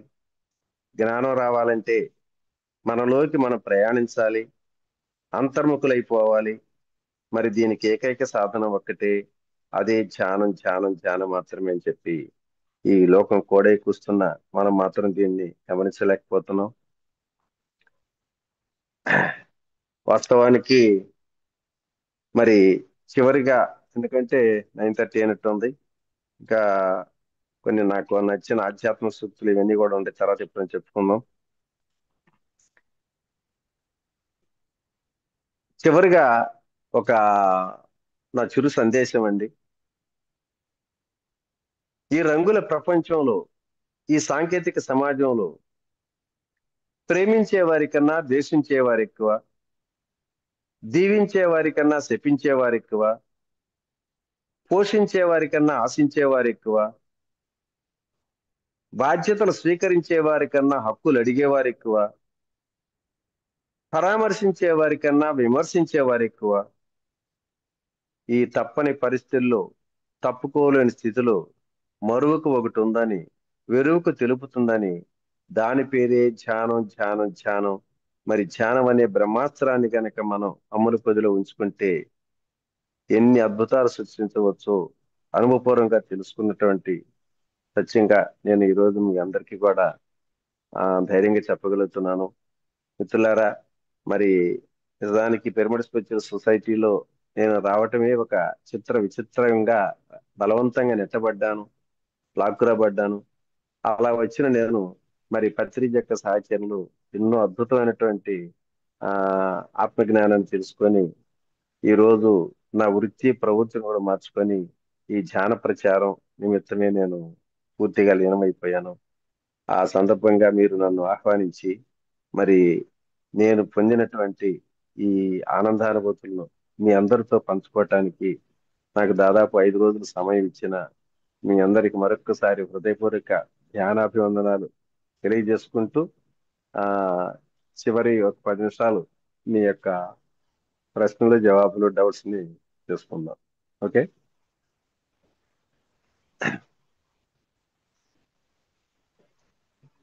సార్, 5 days మీ టయాన్ని మాకు వెచ్చించి ఇంత చక్కటి జ్ఞానాన్ని మాకు పంచారు. చాలా హ్యాపీగా ఉంది.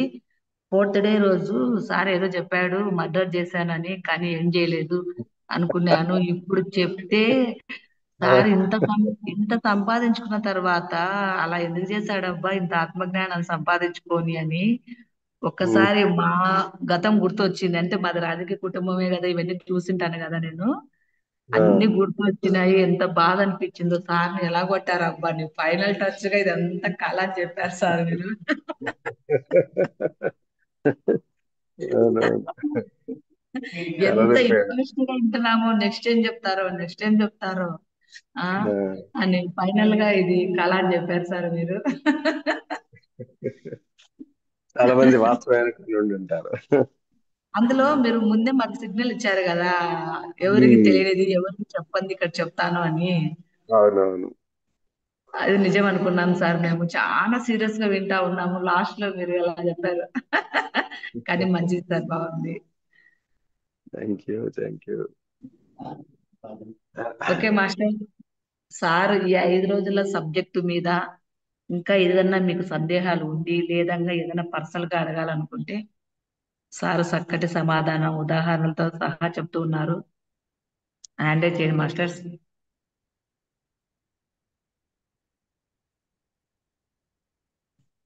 అంతటా వర్షాలు పడి పవర్ కట్, వైఫై మనకి కరెక్ట్ పవర్ కాకపోవడం కట్ లేకుండా మొత్తం మీద వైఫై నిలబడిందిలే. బాగా ఇక గాలి వచ్చింది సార్. సంవత్సరాలు బాగా విపరీతమైన గాలి తగులుతుంది. కాకపోతే ఇంకో అదృష్టం కదా, ఈ పవర్ కట్ కాల. నాకు డౌటే మీకు వచ్చింది ఇవాళ అసలు ఈ పూర్తి అవుద్దా లేదనేది. మీకు అక్కడ క్లైమేట్ అద్భుతంగా ఉంటుంది సార్. ఆ వాటరు, ఆ చెట్లు వర్ణించడానికి లేదు మీ ఏరియాలో ఇప్పుడు. మాస్టర్స్, హ్యాండ్ రైజ్ చేయండి ఎవరికైనా ఏదైనా సందేహాలు ఉంటే.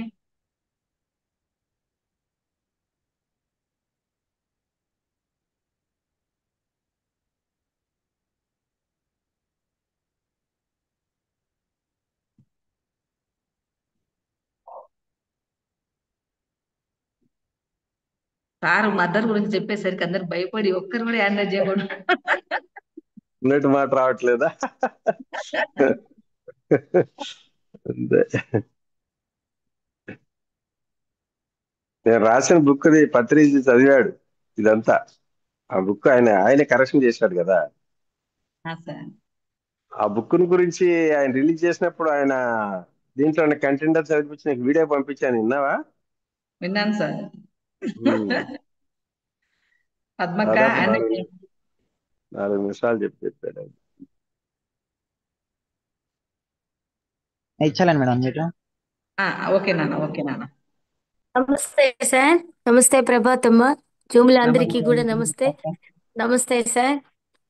నమస్తే అమ్మా. Okay sir. 4 రోజులు అనుకున్నాం, మళ్ళీ ఇవాళ కూడా మీ క్లాస్ అన్ని ప్రభాతమ్మ చెప్పారు. ఆనందం పరిపూర్ణం ఉమ్. సార్. ప్రతి ఒక్కటి తీసుకోవాల్సిన సబ్జెక్టు, నేర్చుకోవాల్సిన సబ్జెక్టు. ఈ వాన కూడా మనకేందంటే ఇంట్లో కూర్చొని ధ్యానం చేయాలనేది ఒకటి వచ్చింది సార్. అందుకే అందరం కూడా ఇళ్లలో కూర్చుని ఎక్కువసేపు ధ్యానం చేస్తా ఉన్నాం సార్. బాగా కలిసి వచ్చిన విన్నావా? ఒక మొదటి ఇది. మొదటి నుంచి విన్నావా 5 రోజులు? ఉన్నాను కదా సార్, నేను పద్మాని సార్, నేను బుచ్చి. నేను నెల్లూరు సార్. నెల్లూరు. ఆ, అచ్చా అచ్చా. నెల్లూరు సార్. ఓకేనమ్మా. నువ్వేగా ఉన్నాం సార్, పిలిచింది ఉన్నాం సార్. ఈ క్లాస్ కి, పిలిచింది నువ్వే. అవును సార్, క్లాసుకు పిలిచింది నేనే సార్. ఆ రోజు అవునవును. అడిగినప్పుడు కూడా మీరు ఒక దగ్గర ఉన్నారని అమ్మని, మళ్ళీ మీరే తర్వాత ఒక 15-20 రోజుల తర్వాత కూడా వస్తాను ఉమ్. లేరా అన్నారు. మేము 2 రోజులు ఒక రోజు అనుకుంది, మీరు 5 రోజులు పూర్తి చేశారు సార్.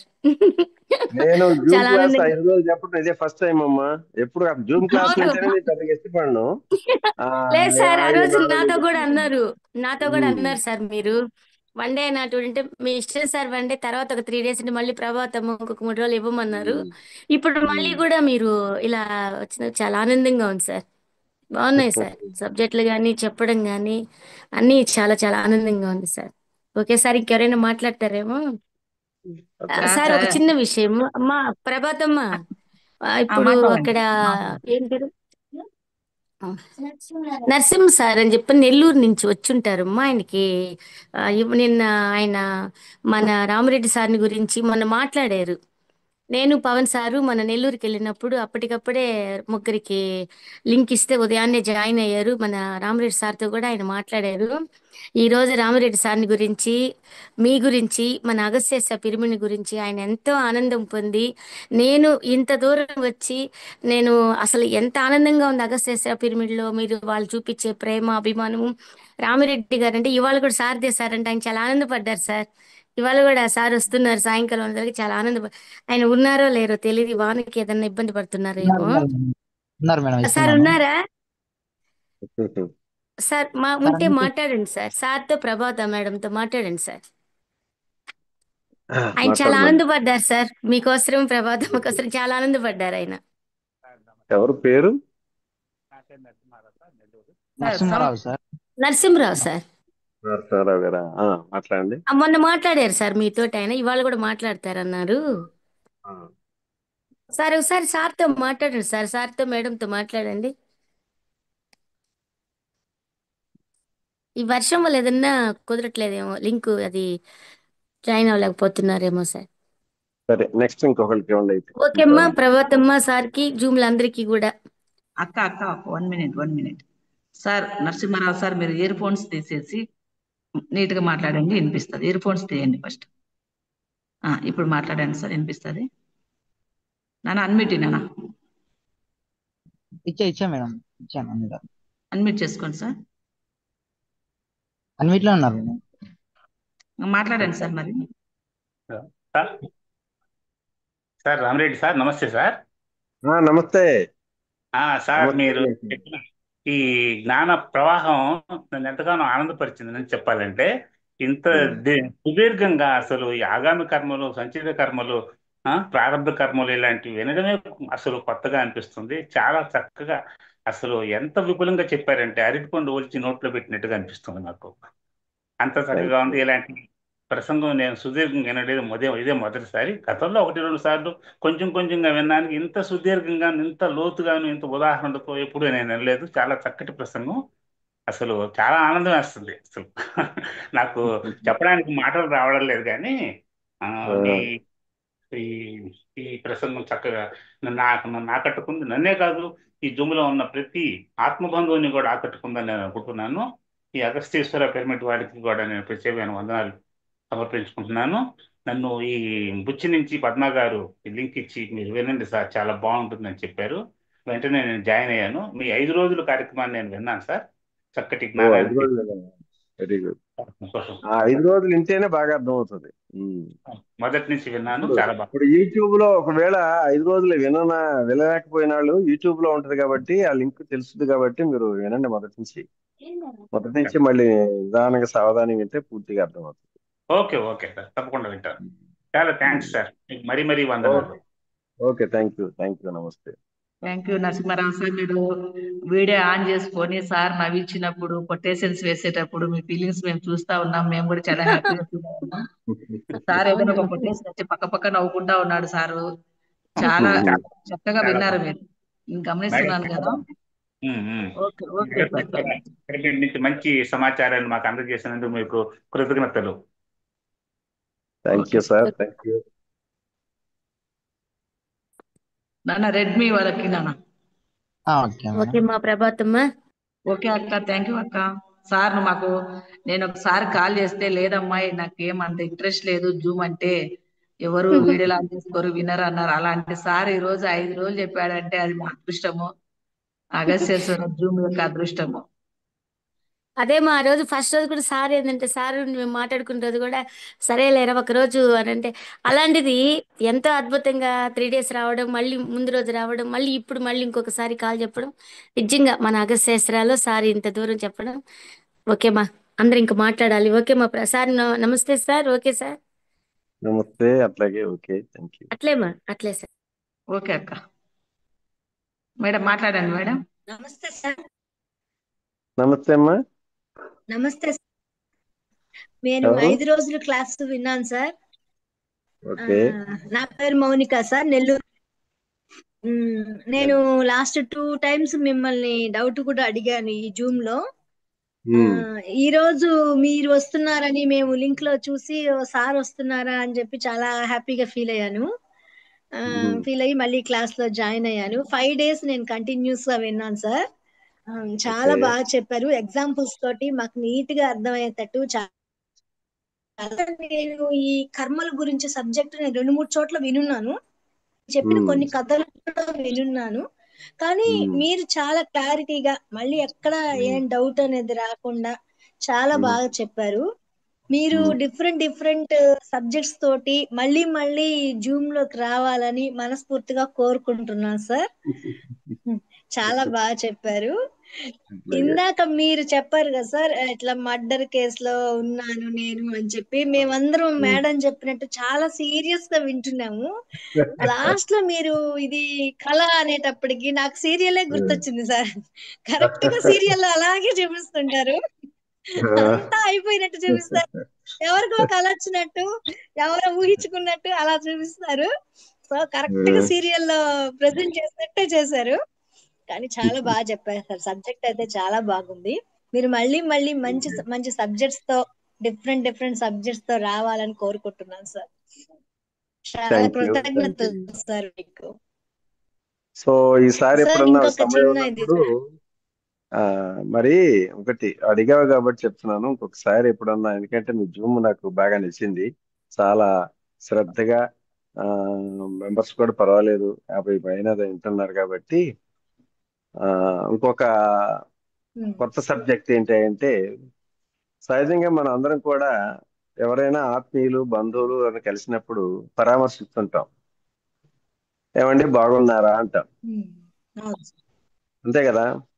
బాగున్నారంటే ఆయన చెప్తారు ఏదో ఉన్నాంలేండి అంటే, ఏదో పాపం ఈ భూమి మీద భారం అంతా మోసినట్టుగా నిరాశను చూస్తుంటాడు. అసలు బాగున్నారని వాళ్ళని అడిగే బదులు, అసలు నేను బాగున్నానా, హవాయాం, నేను ఎలా ఉన్నాను అని చెప్పి మనల్ని మనం ప్రశ్నించుకున్నప్పుడు ఏముంటే బాగున్నట్టు?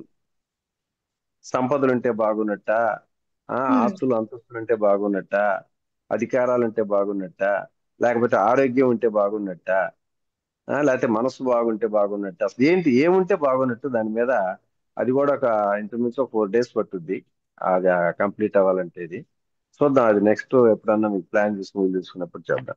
ఉం? Okay sir, thank you sir. మీరు ఈ ఎప్పుడు సబ్జెక్టు వీలైతుందో మాకు. అందరికి చాలా అవసరమైన సబ్జెక్ట్ సార్. ఇది కదా, అవును. చాలా అవసరమైన సబ్జెక్ట్. ఉం. ఇది ఖచ్చితంగా ఏదైనా చెప్పండి సార్, అవసరమే, మేమందరం మనకి ఇంట్రెస్ట్ అవసరమే. సరే, ఓకే ఓకే. సార్. ఇంకేదో అడిగిపోతున్నావు నువ్వు సార్ లాస్ట్ లో ఇంకొకటి ఏదో. ఏంటంటే ధ్యానంలో డెప్త్ గా వెళ్ళాలంటే ఇంకా ఏవైనా ఏ విధంగా వెళ్తే మనం డెప్త్ గా వెళ్ళగలుగుతాం ధ్యానంలోకి అనేది ఏదైనా చెప్పగలుగుతారా? ఇప్పుడు సాధన చేయమురా నరుడా, సాధ్యము కానిది లేదురా అన్నారు పెద్దలు. ఏది చేసినా చాలా మంది టెక్నిక్ ఏమైనా ఉందా, సులువైన మార్గం ఏముందా అని ఆతృతగా ఎదురు చూస్తూ ఉంటాం. వీటిల్లో టెక్నిక్లు సులువైన మార్గాల కన్నా నాకు తెలిసిందంటే సాధన, సాధన, సాధన. రిపీటెడ్ గా అంతేనంటారా? సాధన చేసుకుంటా పోతుంటే ప్రాక్టీస్ అనేది ఆటోమేటిక్ గా అయిపోతుంది. 1, 2 ఇప్పుడు ఒక పసిబిడ్డ నడక నేర్చడం కోసం వాడంతరికి వాడు అప్పుడు దాకా అంబేడతాడు. అంబేడిన వాడు వాడంతరికి వాడే లేచి నడవటం కోసం ప్రయత్నం చేస్తాడు. 4 తప్పటడుగులు వేయంగా దడేని కింద పడతాడు. అప్పుడు వాడు ఏమనుకుంటాడు, అయ్యో నేను నడవలేనులే కింద పడుతున్నానని చెప్పి అనుకుంటాడా? మళ్ళా వాడంతరికి వాడే ఎవరు లేకపోయినా వాడంతరికి వాడే లెగుస్తాడు, మళ్ళీ నడుస్తాడు, మళ్ళీ కింద పడతాడు. ఆ రకంగా ఆ ప్రాక్టీస్ చేయబట్టే మళ్ళీ వాళ్ళ చక్కగా నడవగలుగుతున్నాడు. సో అట్లాగే దీనికి కూడా ఏంటంటే ఒకటి నాకు తెలిసిన సొల్యూషన్ ఏంటంటే, ఇప్పుడు అసలు మార్గం పట్టుకున్నాం ఏంటనేది, మార్గంలో పయనిస్తూ ఆ మార్గంలో కూడా ఏంటంటే మనకి దేని మీద స్థితి రకరకాలుగా చెప్పారు, కానీ అన్నిటికన్నా అతి సులువైన మార్గం శ్వాస మీద చేస్తా. ఆ శ్వాసను ఆలంబనం చేసుకొని ఆ శ్వాసను గమనిస్తూ అది ప్రాక్టీస్ చేస్తూ ఉంటుంటే నిదానంగా చేయంగా వస్తా ఉంటది, రాకుండా ఉండదు. ఇప్పుడు ఒక మోటార్ సైకిల్ నడపాలంటే ఒక గంటలోనే ఎమ్మటే బ్యాలెన్స్ నడపాలిగా, బ్యాలెన్స్ కుదరాలంటే ప్రాక్టీస్ చేయాలి. 2 సార్లు కింద పడతాడు, 3 సార్లు పడతాడు. అట్లాగే ఒక నదిలో ఈత వేయాలంటే కాళ్ళు చేతులు ఆడించటమే పని అంటాడు. కాళ్ళు చేతులు ఆడించటమే నిజంగా ఈత అంటే, కానీ దాని బ్యాలెన్సింగ్ ప్రాక్టీస్ చేస్తేనే వచ్చేది. ఉం? సో అట్లా ఆ సాధన చేసుకుంటూ పోతా ఉంటాం, ఇంతకన్నా ఏం లేదు. సరే, okay sir. Thank you sir. చాలా ఓకే, కృతజ్ఞతలు సార్ మీకు. Thank you. Okay sir. Madam మీరు నేమ్ పెట్టుకోండి మేడం, అంటే మొబైల్ నేమ్ వస్తుంది కదా. ఆ, ఓకే సార్. ఓకే. రాతి మేడం. నానా సార్, మళ్ళీ మీరు ఇప్పుడు చెప్పిన సబ్జెక్ట్ తో మీకు ఎప్పుడు వీలైతుందో ఒక చిన్న మెసేజ్ పెడితే మళ్ళీ మేము క్లాస్ అటెండ్ చేస్తాం సార్. బాగుంది సబ్జెక్ట్. అట్లాగేనమ్మా, అట్లాగే చూద్దాం. Okay sir. సార్ ఒక చిన్న విషయం సార్, ధన్వంతరిలో మీరు క్లాస్ చెప్పేటప్పుడు కూడా అంటే ఒక తన్మయత్వంతోనే ఒక ధ్యానంలో సార్ అలాగే కూర్చుండిపోయేది. పొద్దున్నుంచి మధ్యాహ్నం లంచ్ అవర్ తర్వాత కూడా అదే క్లాసు. అంటే అది ఎందుకో పూర్తిగా ధ్యాన స్థితిలో ఎరుక స్థితిలో ఉండి వినడం కానీ అది నాకు అక్కడ చాలా అద్భుతంగా ఉండింది సార్ ధన్వంతరిలో. ఇప్పుడు మాట్లాడిన మేడం కూడా ధన్వంతరికి ఎక్కువ వస్తారు సార్, మాది నెల్లూరు అన్నారు కదా, తను కూడా ధన్వంతరికి వస్తారు సార్. మీ క్లాస్కి వచ్చారా లేదో నాకు తెలియదు, మామూలుగా తను ధన్వంతరికి వస్తా ఉంటారు సార్ ఆ మేడం కూడాను. ధన్వంతరి లాస్ట్ ఇయర్ చాలా ధన్యవాదాలు. వచ్చాను ధన్వంతరి. వచ్చారు సార్, వచ్చారు సార్ మీరు. అప్పుడు నేను వచ్చాను కదా, మన ఇద్దరం వెనక కొంచెంసేపు మాట్లాడాం కదా, కొన్ని విషయాలు చెప్పే పరిస్థితులు ఇలా మారి మా ఇల్లు అని చెప్పారు కదా, ఆ మారిన తర్వాతే నాకు అన్ని కూడా బాగా అనుగుణంగా అయిపోయినాయి సార్. చాలా అద్భుతంగా ఉన్నాను సార్ ఇప్పుడు. అవన్నీ వదిలేశాను సార్, మీరు ఏదైతే చెప్పారో. ఈ మధ్య కూడా మీరు మన క్లాసులో కూడా చెప్పారు ఎలా నేను బయట వచ్చాను, ఆమె ఎంత ఇబ్బంది పట్టింది, సేమ్ అదే ఇబ్బందులతో వచ్చాను, ఈ రోజు ఆనందం పరిపూర్ణంగా ఉన్నాను సార్. మీది ఒకటి తీసుకున్నాను, నేను అలాగే ఉన్నాను. మనకి అగస్యేశ్వర పిరమిడ్లో ప్రభావతమ్మ ఈ జూమ్ లోకి రావడము, అందరం చాలా అద్భుతంగా ఉండడం. ఇప్పుడు మీరు అన్నారు కదా, నాకు చాలా ఇష్టంగా ఉంది, చాలా ఆనందంగా ఉంది జూమ్ లో అనేసి. అట్లా అందరూ కూడా అట్లా అనుకుంటుంటాం సార్. మేడాన్ని కానీ జూమ్ లో ఉండే ప్రతి ఒక్కళ్ళను కూడా అదొక తెలియని, ఇది ఒక జూమ్ గా కాకుండా ఒక కుటుంబం సార్. ఇది ఒక కుటుంబంలో మనము ఎంతో ఎంతో అద్భుతంగా ఏది అరవరికి లెక్కన చెప్పుకోవడం, వినడము, తీసుకోవడం, అది సార్. ఓకే సార్, ఓకే మా ప్రభాతమ్మ. ఓకే రా, ఓకే అక్క, థ్యాంక్ యూ అక్క. ఓకే, ఓకే, థ్యాంక్ యూ రా. Thank you. థ్యాంక్ యూ అక్క. శ్రీదేవక్క. శ్రీదేవి అక్క అడ్మిట్ చేసుకో అక్క.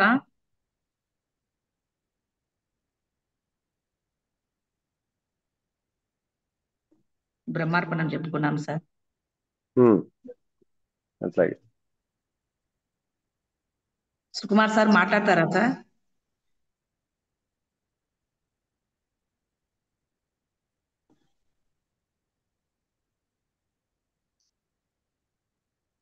శ్రీదేవి అక్క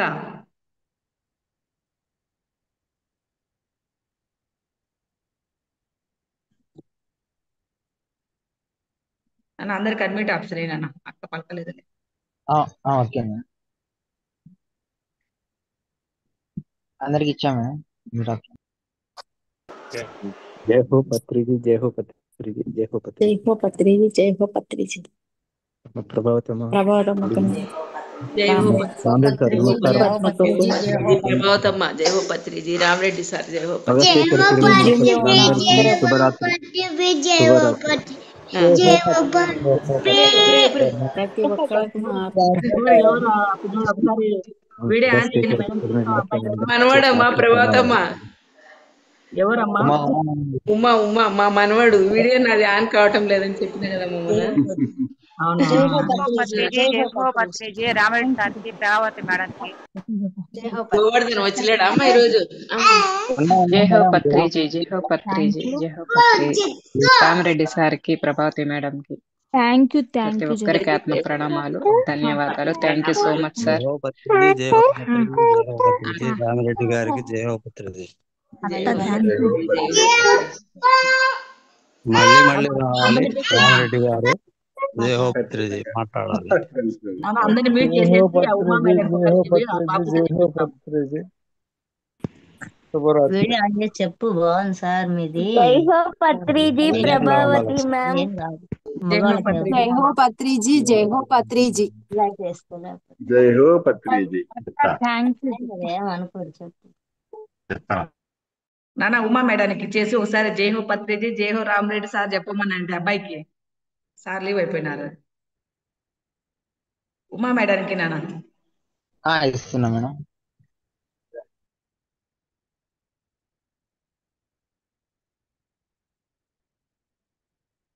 ఉమా మేడం అడ్మిట్ చేసుకోండి మేడం.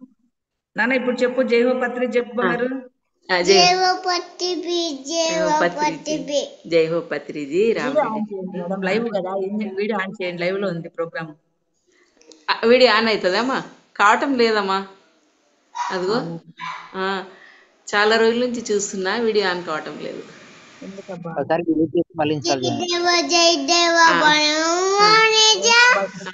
మా బాబుకి చాలా ఇష్టం. సూపర్ సూపర్ బంగారు నువ్వు. జై హో పత్రిజీ, ప్రభావతి మ్యామ్. జై హో పత్రిజీ బంగారు. మీ చిన్న చిన్న ముద్దు ముద్దు మాటలు ఏంటంటే చాలా బాగుంది. జై హో పత్రిజీ అంటాడా బాబు? అదే ఎంత ముద్దుగా అంటున్నాడు చూడ. అదే అదే అదే. ఓకే అక్క, ఓకే మాస్టర్స్, గ్రూప్ లో ఉన్న మాస్టర్స్ అందరికి పేరు పేరున జై హో పత్రిజీ, జై హో పత్రిజీ. మాకు కూడా ఇక్కడ పవర్ పోయింది. జై హో అందరికి, జై హో పత్రిజీ. నేను చూడాలని ఉంది బంగారు. మా వీడియో ఆన్ కావటం లేదమ్మా. వీడియో ఆన్ అయితే చూపిస్తుంటే అందరికి ఆత్మ ప్రణామం. ఓకే అమ్మా, ఓకే నాన్న. గోవర్ధన్